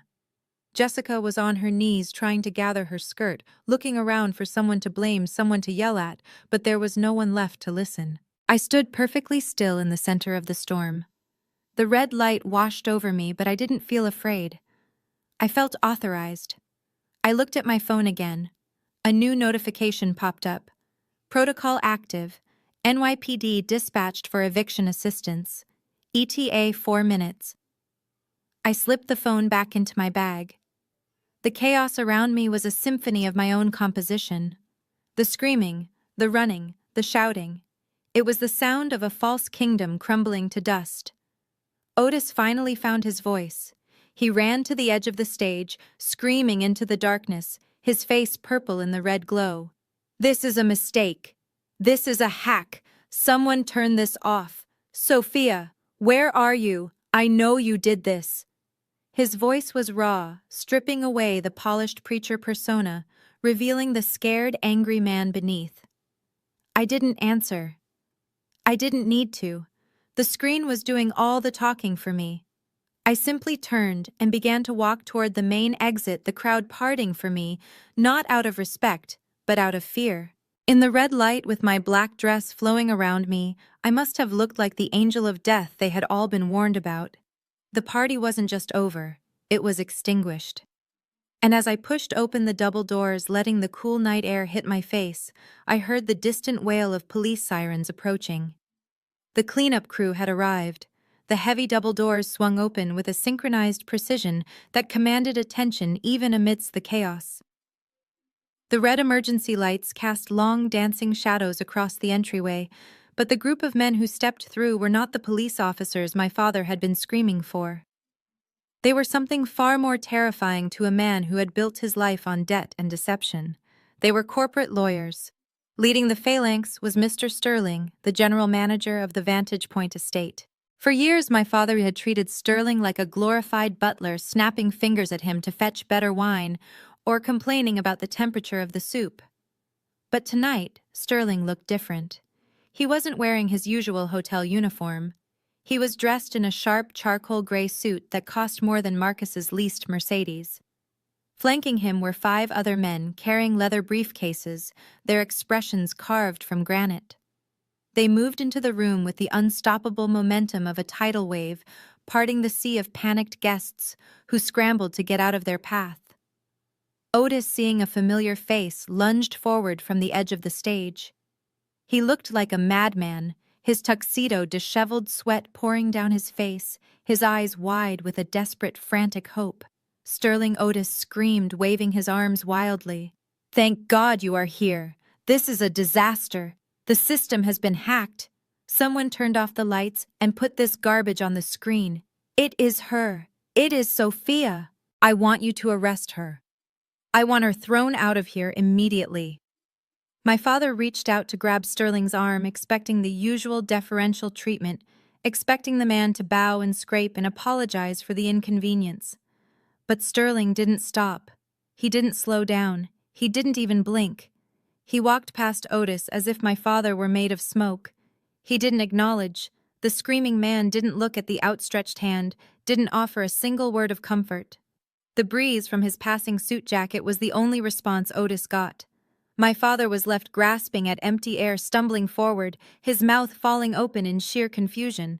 He turned, watching Sterling walk away from him, and for the first time the reality of his irrelevance began to dawn on him. Sterling walked straight toward the center of the room, straight toward the pool of red light where I was standing. The 5 lawyers followed in lockstep, forming a protective semicircle around us. The room fell into a hush that was heavier and more suffocating than the darkness. The guests stopped running. The screaming stopped. Everyone froze, sensing that the apex predator had just entered the ecosystem. Sterling stopped exactly 3 feet in front of me. He brought his heels together with a sharp click.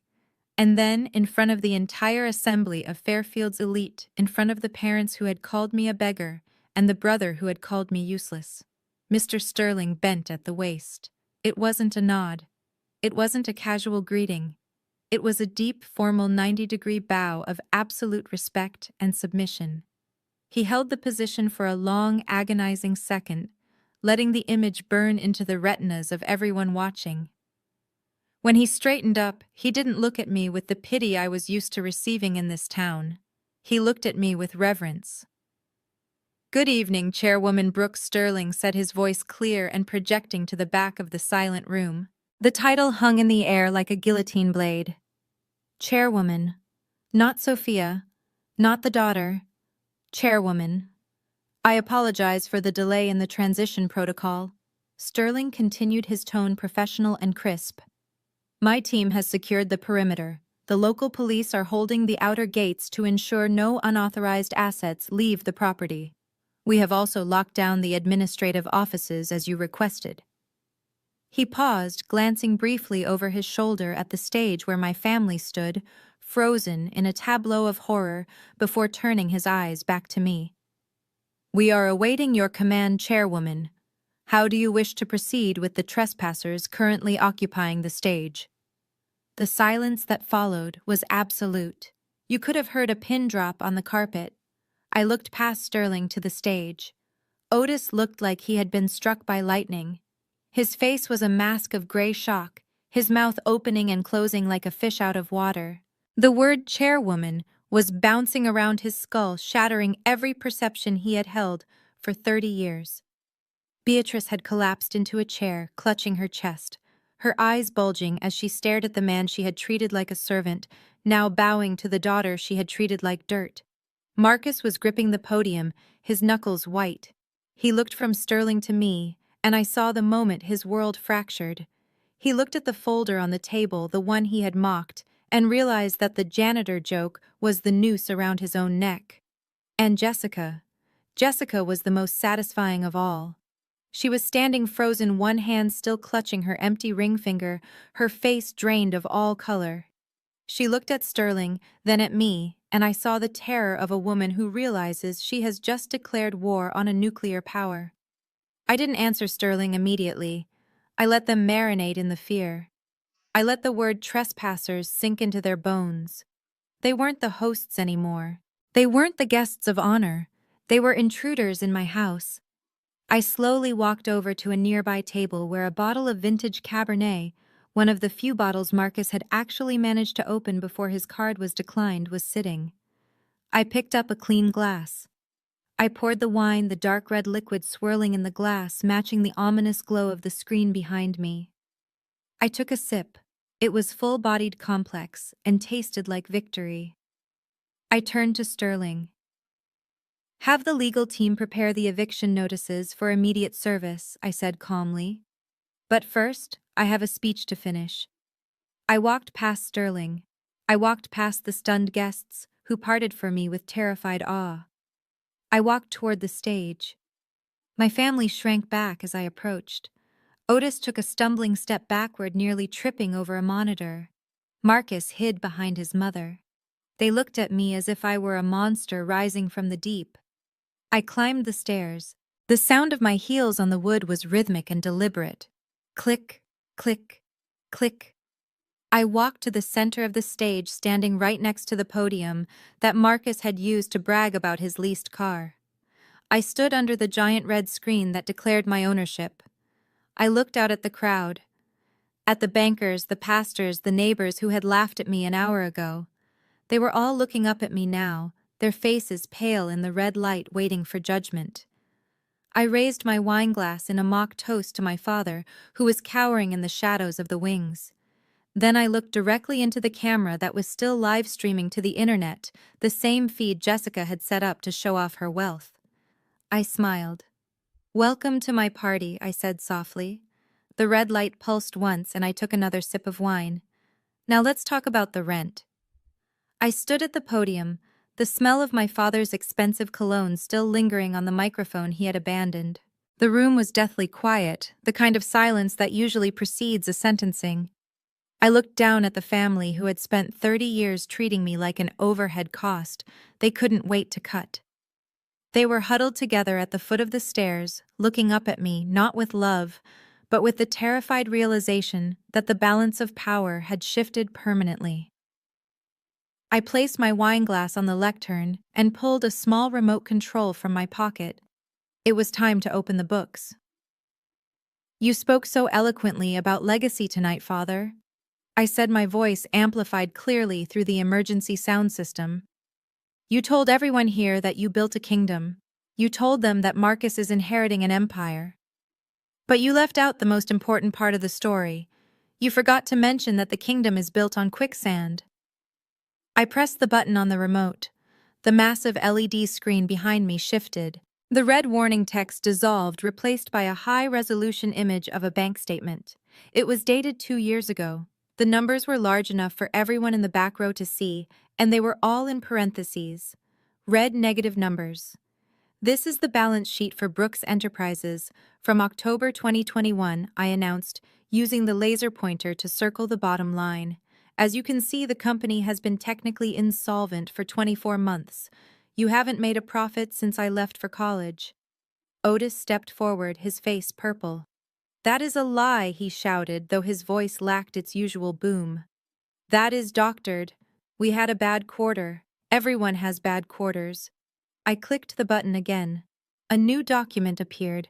This one wasn't a bank statement. It was a promissory note handwritten on a napkin, photographed and notarized. Is this also a lie? I asked. This is a loan agreement signed by you, Otis Brooks, to a private lender known on the street as Vinny the Shark. You borrowed $200,000 at 40% interest to pay for the remodel of this very house. You are not living on profits, Dad. You are living on borrowed time. You are paying one loan shark with money from another. And as of this morning, when Helios Capital bought your debt portfolio, you don't owe Vinny anymore. You owe me. And unlike Vinny, I don't break legs. I seize assets. Gasps rippled through the crowd. The bankers in the room were nodding, recognizing the truth they had suspected, but never confirmed. Otis slumped against the stage, the fight draining out of him. He looked old. He looked defeated. I turned my gaze to my mother. Beatrice was trembling, clutching her pearl necklace as if it were a rosary. And you, Mother, I said softly. The woman who cares so much about appearances. The woman who just slapped me in the hallway because I refused to fund your delusion. I clicked the remote. The screen changed again. This time it showed two signatures side by side. One was shaky and elegant, my grandmother Dorothy's signature from her 1990 will. The other was sharp, angular, and clearly forced the signature on the deed transfer dated 3 days ago. You told Jessica you sold Grandma's cottage to pay for this party? I continued, my voice hardening. But Grandma didn't sign that deed, did she? She couldn't have, because she has been dead for 5 years. Beatrice let out a sob, covering her mouth with her hand. What you did is called forgery. Mother, I explained to the silent room, and because you used the U.S. mail to send the fraudulent documents to the county clerk, it is also wire fraud. That is a federal crime. I have already submitted this forensic handwriting analysis to the FBI. The agent in charge was very interested to learn how a dead woman signed away her property to pay for a party she would have hated. Beatrice collapsed onto the floor, her silver dress pooling around her like a puddle of mercury. She didn't deny it. She couldn't. The evidence was 10 feet tall and glowing behind me. Finally, I looked at Marcus, the golden child, the CEO. He was shaking his head, backing away, trying to hide behind his wife. But there was nowhere to hide. And Marcus, I said, my voice dripping with disdain. My dear brother, the man who needs a Mercedes to feel like a man. I clicked the remote one last time. The screen filled with a series of wire transfers. They were all from the corporate account to a company called Sapphire Consulting. For 5 years you have been draining the company accounts to pay consulting fees to this firm, I said. 3,000 here, 5,000 there. It adds up to over $400,000. I looked at Jessica. She was staring at the screen, confused. Jessica, have you ever met the consultant from Sapphire? I asked. Jessica shook her head slowly. No. I clicked the remote again. A photo appeared. It was a selfie of a young woman, barely 21, standing in front of a mirror in a luxury apartment. She was wearing a familiar-looking diamond necklace. This is Sapphire, I revealed. Her real name is Candy, and that apartment she is standing in, the rent, is paid by Sapphire Consulting. In tax terms, Marcus, this is called embezzlement. In legal terms, it is tax evasion. But in marriage terms, I believe it is called funding your mistress with your wife's inheritance. The scream that came out of Jessica's mouth was primal. She turned on Marcus, her eyes wild. You gave her my necklace, she shrieked, clawing at his face. You told me it was being repaired. You gave it to a stripper. Marcus tried to fend her off, shouting, begging. It is not what it looks like. Sophia is lying. It is exactly what it looks like. I interrupted, my voice cutting through their domestic violence. I turned off the screen. The room plunged back into semi-darkness, illuminated only by the emergency lights and the flashes of cell phone cameras recording the downfall of the Brooks family. I looked down at them. My father, the bankrupt fraud. My mother, the felon. My brother, the thief and adulterer. And Jessica, the fool who married into a mirage. I audited the books I said, closing the folder on the podium. And I found that you are all morally, financially, and legally bankrupt. I picked up my wine glass again. Mr. Sterling, I called out to the general manager who was standing guard. Yes, chairwoman, I believe the police have arrived, I said, gesturing to the flashing blue lights visible through the glass doors. Please escort these trespassers to the awaiting officers. They have a lot of questions to answer. And Sterling, yes, chairwoman, make sure they don't take the silverware on their way out. The sound of a 5-carat diamond hitting a marble floor is surprisingly loud when the rest of your world has gone silent. It was a sharp, distinct clatter that signaled the end of a marriage and the beginning of a war. Jessica did not just take the ring off, she weaponized it. With a scream that tore through her throat, she hurled the heavy platinum band directly at Marcus's face. It struck him on the cheekbone just below his eye, leaving a red welt that began to swell immediately, matching the hue of the emergency lights bathing the room. "You are a fraud!" Jessica shrieked, her voice reaching a pitch that made the remaining guests cover their ears. "You told me you were a millionaire. You told me this family owned half the state. You lied to me. You made me look like a fool in front of the entire city." Marcus stumbled back, clutching his face, his other hand reaching out to her in a pathetic gesture of reconciliation. "Jessica, please," he stammered, his voice thick with panic. "Baby, listen to me. It is a misunderstanding. Sophia is manipulating the numbers. We can fix this. Fix this." Jessica laughed, a manic, terrifying sound. "How are you going to fix grand larceny, Marcus? How are you going to fix tax evasion? And how exactly are you going to fix the fact that you spent my inheritance on a 21-year-old Instagram model named Sapphire?" She lunged at him, her manicured nails raking across the lapels of his tuxedo jacket. "I saw the pictures, Marcus. Everyone saw them. You bought that trash a condo while you were telling me we had to budget for a vacation. You stole from me. You stole from your parents. You are not a CEO. You are a parasite." She shoved him hard, and for a man who had always walked with such arrogant stability, he went down easily. He stumbled over the train of his mother's dress and fell onto the stage, landing in a heap of expensive fabric and shattered ego. "I am done," Jessica announced, turning to the crowd, playing to the cameras of the guests who were still recording. "I am filing for an annulment in the morning. I am a victim here. I didn't know about the fraud. I was deceived just like the rest of you." She looked at me, her eyes pleading for a moment of solidarity, hoping that by throwing him under the bus, she could save herself from the wreckage. I just stared back at her, my face impassive. She was a rat deserting a sinking ship, but she forgot that she had helped chew the holes in the hull. "Get away from me," she hissed at Marcus, who was trying to grab the hem of her dress. "Don't you dare touch me with those hands. I hope you rot in prison." She turned on her heel and stormed down the stairs, pushing past the security guards, desperate to distance herself from the name Brooks before the handcuffs came out. Marcus lay on the stage for a moment, breathing heavily, the sound of his wife's heels fading into the distance. He looked around. Otis was slumped against the podium, staring at nothing, his mind broken by the reality of his failure. Beatrice was sobbing quietly on the floor, mourning the loss of her social status more than the loss of her integrity. Marcus was alone. The golden child had lost his shine.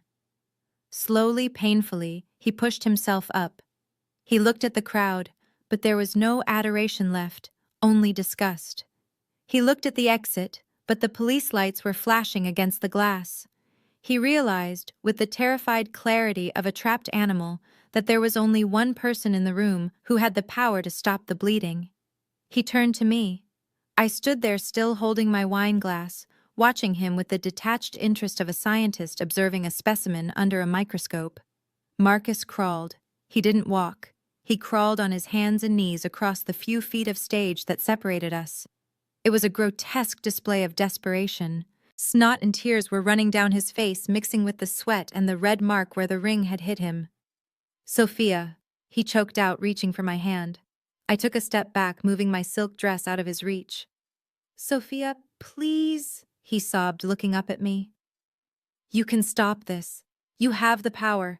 Tell them it was a mistake. Tell the lawyers to go away. We can work this out." He tried to smile, a grotesque, wobbling expression. "We are family, right? We are blood. You and me against the world. Remember when we were kids? Remember when I taught you how to ride a bike?" I remembered. I remembered him pushing me into the bushes and laughing when I scraped my knees. I remembered him stealing my allowance. I remembered him standing by while my parents berated me for existing. "It wasn't me, Sophia," he pleaded, his voice dropping to a frantic whisper. "It was them. It was Mom and Dad. They pressured me. They made me live this lie. I didn't want the car. I didn't want the big office. They forced me to be the golden boy. I am a victim too, Sophia. I was just doing what they told me." He pointed a shaking finger at our parents, throwing them to the wolves just as Jessica had thrown him. "I am your brother," he wailed, burying his face in his hands. "Your big brother. You can't let them take me to jail. Please, little sister, have mercy." I looked down at the man kneeling at my feet. This was the man who had twisted my arm in the hallway an hour ago. This was the man who had called me useless. This was the man who had spent his entire life standing on my neck to make himself look taller. I felt a wave of emotion wash over me, but it wasn't pity. It was revulsion. It was the physical sensation of shedding a skin that had been too tight for too long. "Stand up, Marcus," I said, my voice cold and hard as a diamond. He looked up, hope flickering in his eyes. "You will help me." I said, "Stand up," I repeated. "You are ruining your suit, and since it is technically company property now, I don't want you damaging my assets." The hope in his eyes died, replaced by confusion. I took another sip of wine, savoring the silence of the room. "You have a very selective memory, Marcus. You asked me to remember when we were kids. But do you remember what you said to me an hour ago? You said I was nothing. You said nobody wanted me here. You said my career, my life meant nothing compared to your image." "I didn't mean it," he stammered. "I was stressed. I was drunk." "You meant every word." I corrected him. "Just like you meant it when you poured that wine on me earlier tonight. Just like you meant it when you let Dad call me a beggar on this stage." I leaned down, bringing my face close to his so he could see the absolute zero in my eyes. "And as for your request," I whispered loud enough for the microphone to catch. "You asked your little sister for mercy, but you are confused, Marcus." I straightened up and looked out at the audience, at the world that was watching. "You don't have a sister anymore." Marcus froze. "What?" "The girl you are looking for. The one named Sophia, who used to cry in her room and beg for your validation. She isn't here," I said, my voice rising with power. "She died tonight. She died the moment you poured that drink on her and laughed. She died the moment you threatened her in the hallway. You killed her, Marcus. You and Mom and Dad killed her with 1,000 tiny cuts over 30 years. I gestured to the red screen behind me, to the lawyers standing guard to the empire I had built in the shadows. "I am not your sister. I am the chairwoman of the board that holds your mortgage. I am the landlord of the house you live in. I am the owner of the car you drove here. And right now, I am the principal witness for the prosecution." Marcus stared at me, his mouth agape, realizing finally that there was no emotional lever left to pull. The bridge wasn't just burned. I had demolished the canyon it spanned. I turned to Sterling, who was watching with a grim satisfaction. "Mr. Sterling," I said, "I believe these guests have overstayed their welcome. Please remove them." Marcus lunged for my ankle, a final desperate attempt to drag me down with him. "Sophia, no." But before he could touch me, 2 security guards were on him. They hauled him up by his armpits, his feet dragging on the floor, his tuxedo bunching up around his shoulders. He kicked and screamed, a toddler in a man's body, finally facing the consequences of a lifetime of indulgence. I watched them drag him away, his screams echoing off the high ceilings. I didn't look away. I didn't feel guilty. I watched until the double doors swung shut behind him, cutting off his voice. I looked down at the spot where he had knelt. There was a wet patch of tears and sweat on the wood. "Goodbye, brother," I whispered. Then I turned back to the crowd, to the silent, terrified audience. "I trust the rest of you will check your own accounting before you judge someone by their dress," I said, "because you never know when the person you are laughing at is the one signing your checks." I raised my glass one last time. Meeting adjourned. The arrival of the authorities was not the polite, discreet affair my father had always envisioned for his interactions with the law. In Otis Brooks's mind, the police were people you met at charity galas or called to remove the homeless from your storefronts. They were instruments of his will, not agents of his destruction. But the men and women who marched through the double doors of the Vantage Point estate that night were not the local beat cops who looked the other way when Marcus got a speeding ticket. These agents wore navy blue windbreakers with bold yellow lettering on the back that read Economic Crimes Division. They moved with a synchronized predatory efficiency that sucked the remaining air out of the ballroom. Otis saw them coming, and for a fleeting second, his delusion kicked back in. He straightened his tie, smoothed his disheveled tuxedo jacket, and stepped forward to the edge of the stage, assuming the posture of the benevolent host greeting late arrivals. He truly believed even then that he could talk his way out of gravity. "Officers over here," he called out, his voice cracking slightly, but still carrying that tone of arrogant command. "Thank heavens you have arrived. We have a situation with a disgruntled family member who has hacked the audiovisual system. I need you to arrest the woman in the black dress standing in the center of the room for cyber-terrorism and trespassing." The lead agent, a tall woman with eyes like flint, didn't even break stride. She walked right past the spot where I was standing, ignoring my father's pointing finger. She marched up the stairs to the stage, her boots thudding heavily against the wood, a sound that echoed like a hammer driving nails into a coffin. She stopped inches from my father's face. He recoiled, offended by her proximity, opening his mouth to reprimand her. "Otis Brooks," she stated, her voice cutting through his bluster. "Yes, I am Mr. Brooks," he huffed, puffing out his chest. "And I demand that you are under arrest," she interrupted, pulling a pair of handcuffs from her belt. The metal caught the red light of the foreclosure screen, gleaming like blood. Otis froze. His brain simply could not compute the data. "Arrest me for what?" He sputtered, laughing nervously, looking out at the crowd for support. "This is a joke, a prank. Sophia, is this part of your little show?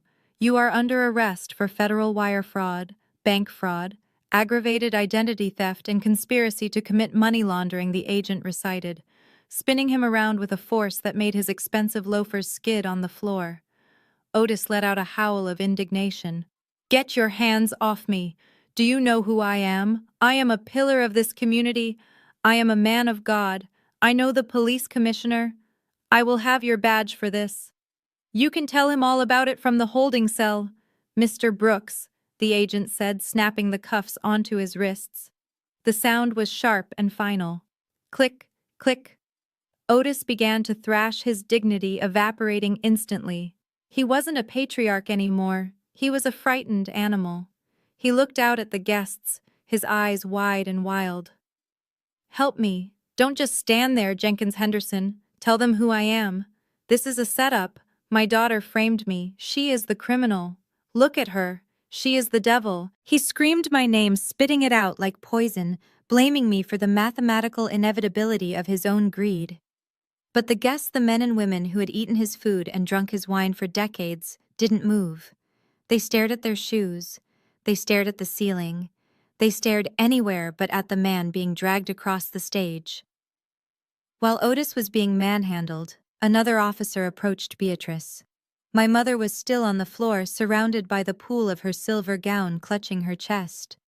When she saw the officer looming over her, she held up a shaking hand, palm out, as if she could stop the law with a social cue. "Please," she whispered, her voice trembling. "I am not well. I am having palpitations. I need a doctor. The officer wasn't moved. We have a paramedic waiting in the transport van, Mrs. Brooks. Stand up, please. Beatrice shook her head frantically.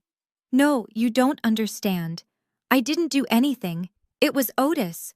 It was all Otis. He made me sign those papers. I didn't know what they were. I am just a wife. I just did what I was told. It was pathetic. The woman who had ruled her household with an iron fist, who had slapped me not an hour ago for defying her will, was now claiming to be a helpless victim of circumstance. We have your signature on the notary log, Mrs. Brooks, the officer said, reaching down to pull her up. You can explain your role to the district attorney. As the officer's hand closed around her arm, the reality finally pierced through Beatrice's denial. The shame of it, the public spectacle, the idea of being handcuffed in front of the Ladies' Auxiliary Committee members. It was too much for her fragile, constructed reality to bear. Her eyes rolled back in her head, her knees buckled. She didn't faint gracefully like they do in the movies. She collapsed with the heavy, dead weight of a sack of flour, her head hitting the stage with a dull thump. Mom Otis screamed, trying to break free from the agent holding him. You killed her, Sophia. You killed your mother. The officers didn't panic. They checked her pulse, confirmed she was breathing, and then with zero ceremony, two of them hoisted her up by her arms and dragged her across the stage, the toes of her silver heels dragging lifelessly across the floor. The procession was a grotesque parody of the grand entrance they had made earlier that evening. Otis was shouting threats and obscenities, his face purple with rage. Beatrice was being hauled out like discarded luggage, and through the glass doors of the main entrance illuminated by the flashing blue lights, the guests could see Marcus. He was already in the back of a squad car, pressing his face against the window, watching his parents join him in disgrace. He wasn't screaming anymore. He just looked hollow. I stood in the center of the room, sipping my wine, watching the family that had terrorized me for 30 years, being dismantled piece by piece. I felt a strange sense of calm. It wasn't joy exactly.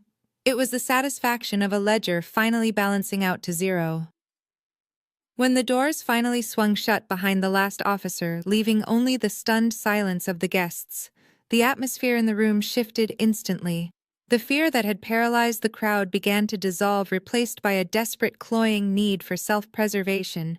The guests, the elite of Fairfield, looked at each other, then at me. They saw the red screen. They saw the lawyers standing behind me, and they did what parasites always do when their host dies: they looked for a new one. Mrs. Vanderwall, the head of the local charity league, was the first to move. She was a woman who had once told me I wasn't presentable enough to volunteer at her fundraiser. Now she plastered a wide, trembling smile on her face and stepped toward me, her diamond earrings catching the red light. "Sophia, darling," she cooed, her voice dripping with artificial honey. "Oh my goodness, you poor thing. We had no idea. Absolutely no idea. To think they treated you so horribly all these years. It breaks my heart." She reached out as if to hug me. I didn't move, but my stare was cold enough to freeze her in her tracks. "We were just saying at our table," she continued, faltering slightly, "that you were always the smart one. The quiet dignity you have. It is remarkable. You know we are looking for a new treasurer for the gala next month. We would be honored, truly honored, if you would consider joining the board." Behind her, Councilman Jenkins cleared his throat. "Sophia, if there are any zoning issues with the property transfer, you just call my office directly. We can expedite the paperwork. We want to support legitimate business owners in this town." Suddenly, I was popular. Suddenly, I was Sophia, the brave Sophia, the smart Sophia, the victim. They crowded around the edge of the dance floor, offering apologies that cost them nothing, extending invitations that were 20 years too late. They thought they could distance themselves from Otis and Beatrice by aligning themselves with the conqueror. They thought I was one of them. I finished my glass of wine and set it down on a passing tray with a sharp clink. I looked at Mrs. Vanderwall, then at Jenkins, then at the sea of eager, treacherous faces. "Stop," I said. The word wasn't loud, but it silenced them instantly. "Do you think I am stupid?" I asked, looking from one face to another. Do you think I have amnesia? Mrs. Vanderwall blinked. I don't understand. I remember my 16th birthday, I said, pointing at a table near the back. You were there, Mrs. Vanderwall. You watched my mother give Marcus a new car while I got a handshake. You laughed. You said it was good that I was learning my place early. I turned to the councilman. And you, Mr. Jenkins. When I applied for an internship at your office after college, you told my father you didn't want to hire the slow one. You asked if I could even type. I looked at the crowd. You were not innocent bystanders. You were the audience. You enabled them. You validated them. You ate their food, drank their wine, and laughed at their jokes while they dismantled my spirit. You didn't care about the fraud when it was buying you lobster tails. You only care now because the check bounced. I signaled to Sterling and the security team. I don't want your apologies. I don't want your board seats. And I certainly don't want your friendship. I checked my watch. You have exactly 5 minutes to vacate my property. Anyone still on the premises after that will be considered a trespasser and will be joining my father in the back of a police van. The shock on their faces was almost as satisfying as the arrests. They had expected me to be grateful for their acceptance. They expected me to beg for entry into their club. They didn't realize I had just burned the clubhouse down. Get out! I shouted, my voice finally rising to match the red intensity of the screen. The stampede was immediate. There was no dignity left. Women grabbed their purses, men grabbed their coats, and they scrambled for the doors, like rats fleeing a flood. I watched them run, tripping over each other in their haste to escape the judgment of the girl they had ignored. Within 4 minutes, the ballroom was empty. The floor was littered with overturned chairs, spilled wine, and the debris of a shattered social hierarchy. I stood alone in the silence. The only sound was the hum of the backup generator. Mr. Sterling approached me quietly. The room is clear, chairwoman. I looked around the cavernous, empty hall. It looked different now. It didn't look like a prison anymore. It looked like a blank canvas. Thank you, Sterling, I said. Lock the doors and kill the red light. I think we have made our point. As the screen faded to black, leaving me in the peaceful dark, I finally let out the breath I had been holding for 30 years. The silence wasn't lonely. It was the most beautiful sound I had ever heard. The morning sun rose over Fairfield with a crisp, cleansing light that seemed to wash away the sins of the previous night. The air in the cemetery was still and cold, smelling of damp earth and pine needles. It was a stark contrast to the stifling heat and chaos of the ballroom, a contrast that I welcomed with every breath I took. I walked along the gravel path, the crunch of my boots, the only sound in the sanctuary of the dead. I wasn't wearing the black silk armor of the executioner anymore. Today I was dressed in a soft cream cashmere coat, a color that signaled peace, a color that signaled a new beginning. I stopped in front of a modest granite headstone nestled under the shade of an old oak tree. The inscription was simple. Dorothy Vance. Beloved mother and grandmother, the woman who had saved me, the woman who had whispered secrets of self-worth into my ear while my parents were too busy praising Marcus to notice I was in the room. I reached into my bag, but this time I wasn't pulling out a weapon or a foreclosure notice. I pulled out a single sheet of paper, the corners slightly worn from how tightly I had held onto it during the storm. It was the deed to the Victorian cottage on Elm Street, the house where I had learned to read, the house where I had felt safe. My mother had stolen it, leveraged it, and tried to turn it into a party favor. But I had clawed it back. I knelt down on the damp grass, ignoring the stain it would leave on my expensive coat. I placed the paper on the cold stone of the grave, smoothing it out with a gentle hand. I got it back, Grandma. I whispered, my voice thick with an emotion I hadn't allowed myself to feel for years. It is yours again. It is ours. I traced the letters of her name on the stone. They are gone, Grandma. I stopped them. They can't hurt us anymore. A gentle breeze rustled the leaves of the oak tree, a soft sigh that felt like an answer. For the first time in 30 years, the knot of anxiety that lived permanently in my chest began to unravel. It was a physical sensation, a release of tension so profound that I almost felt lightheaded. I realized then how heavy the burden of their hatred had been. I had been carrying their expectations, their insults, and their neglect like a backpack filled with stones. And now, finally, I had set it down. The silence of the moment was broken by the soft, vibrating hum of my phone. I pulled it from my pocket. The caller ID displayed the name of my personal attorney. I stood up, wiping my eyes, and swiped to answer. "Good morning, Mr. Sterling," I said, my voice steady. "Good morning, Chairwoman." His voice came through clear and professional.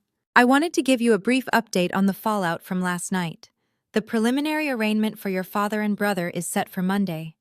Bail has been denied due to the flight risk associated with the offshore accounts we uncovered." "And my mother?"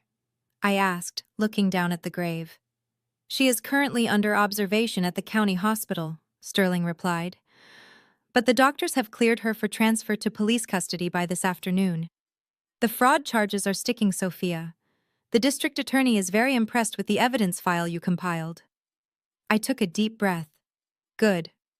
And what about the other matter?" Sterling paused for a moment, and I could hear the shuffling of papers on his end. "Regarding Jessica," he said, "we have confirmation that she attempted to board a flight to Dubai early this morning using her maiden name. However, thanks to the alert we placed on the family assets, her passport was flagged at customs." I looked out across the rows of headstones, watching a hawk circle in the pale blue sky. "Did they catch her?" I asked. "They did," Sterling confirmed. "She was detained by airport security.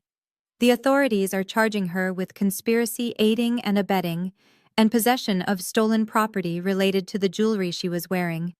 She is currently being transported back to Fairfield. She was apparently quite vocal about her innocence, claiming she was a victim, but the wire transfers from her personal account to the shell company say otherwise." I allowed myself a small, grim smile. Jessica had wanted to travel the world. Now she would just in a transport van. "Thank you, Sterling," I said. "Keep me informed.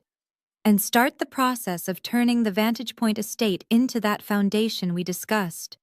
I want it to be a shelter for displaced families. I want the house my father built to exclude people to become a place that welcomes them." "Consider it done," Chairwoman Sterling said. "Congratulations, Sophia. It is over." I hung up the phone and slipped it back into my pocket. It was over. The words echoed in my mind, simple and absolute. The war was finished. The generals were captured. The battlefield was mine. I bent down one last time and kissed the cold stone of my grandmother's grave. "Rest easy, Grandma," I whispered. "I have some living to do." I turned and walked back toward the cemetery gates.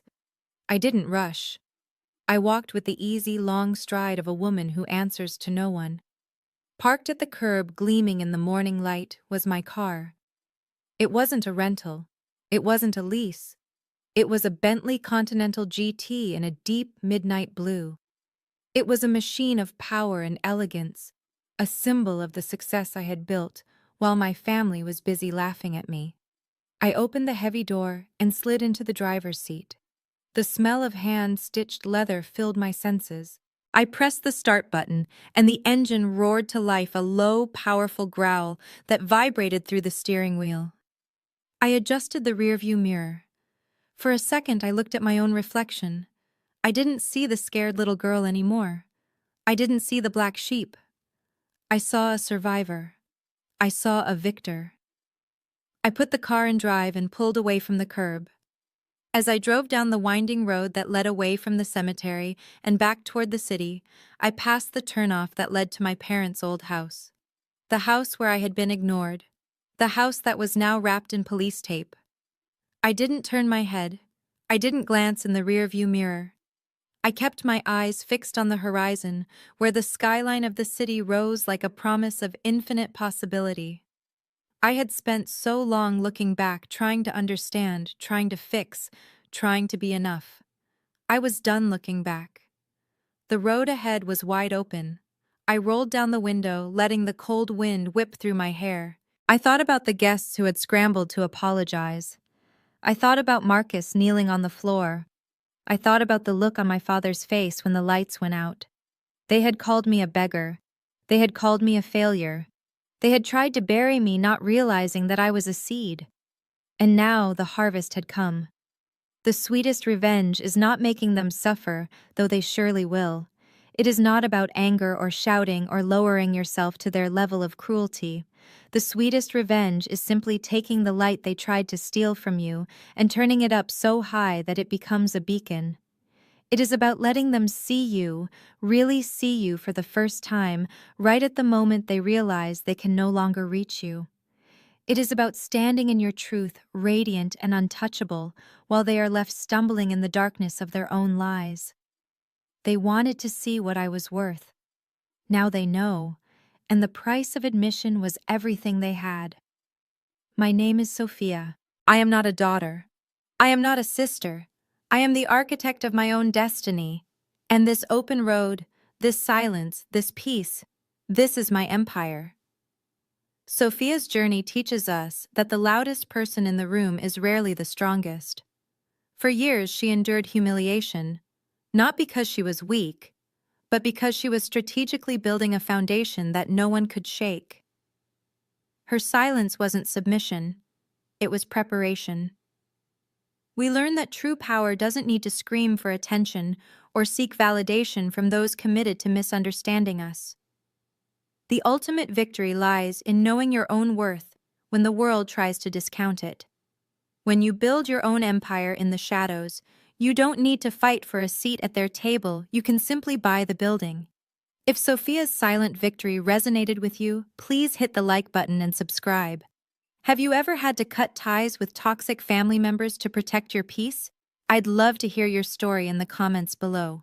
Remember, living well isn't just revenge, it's freedom.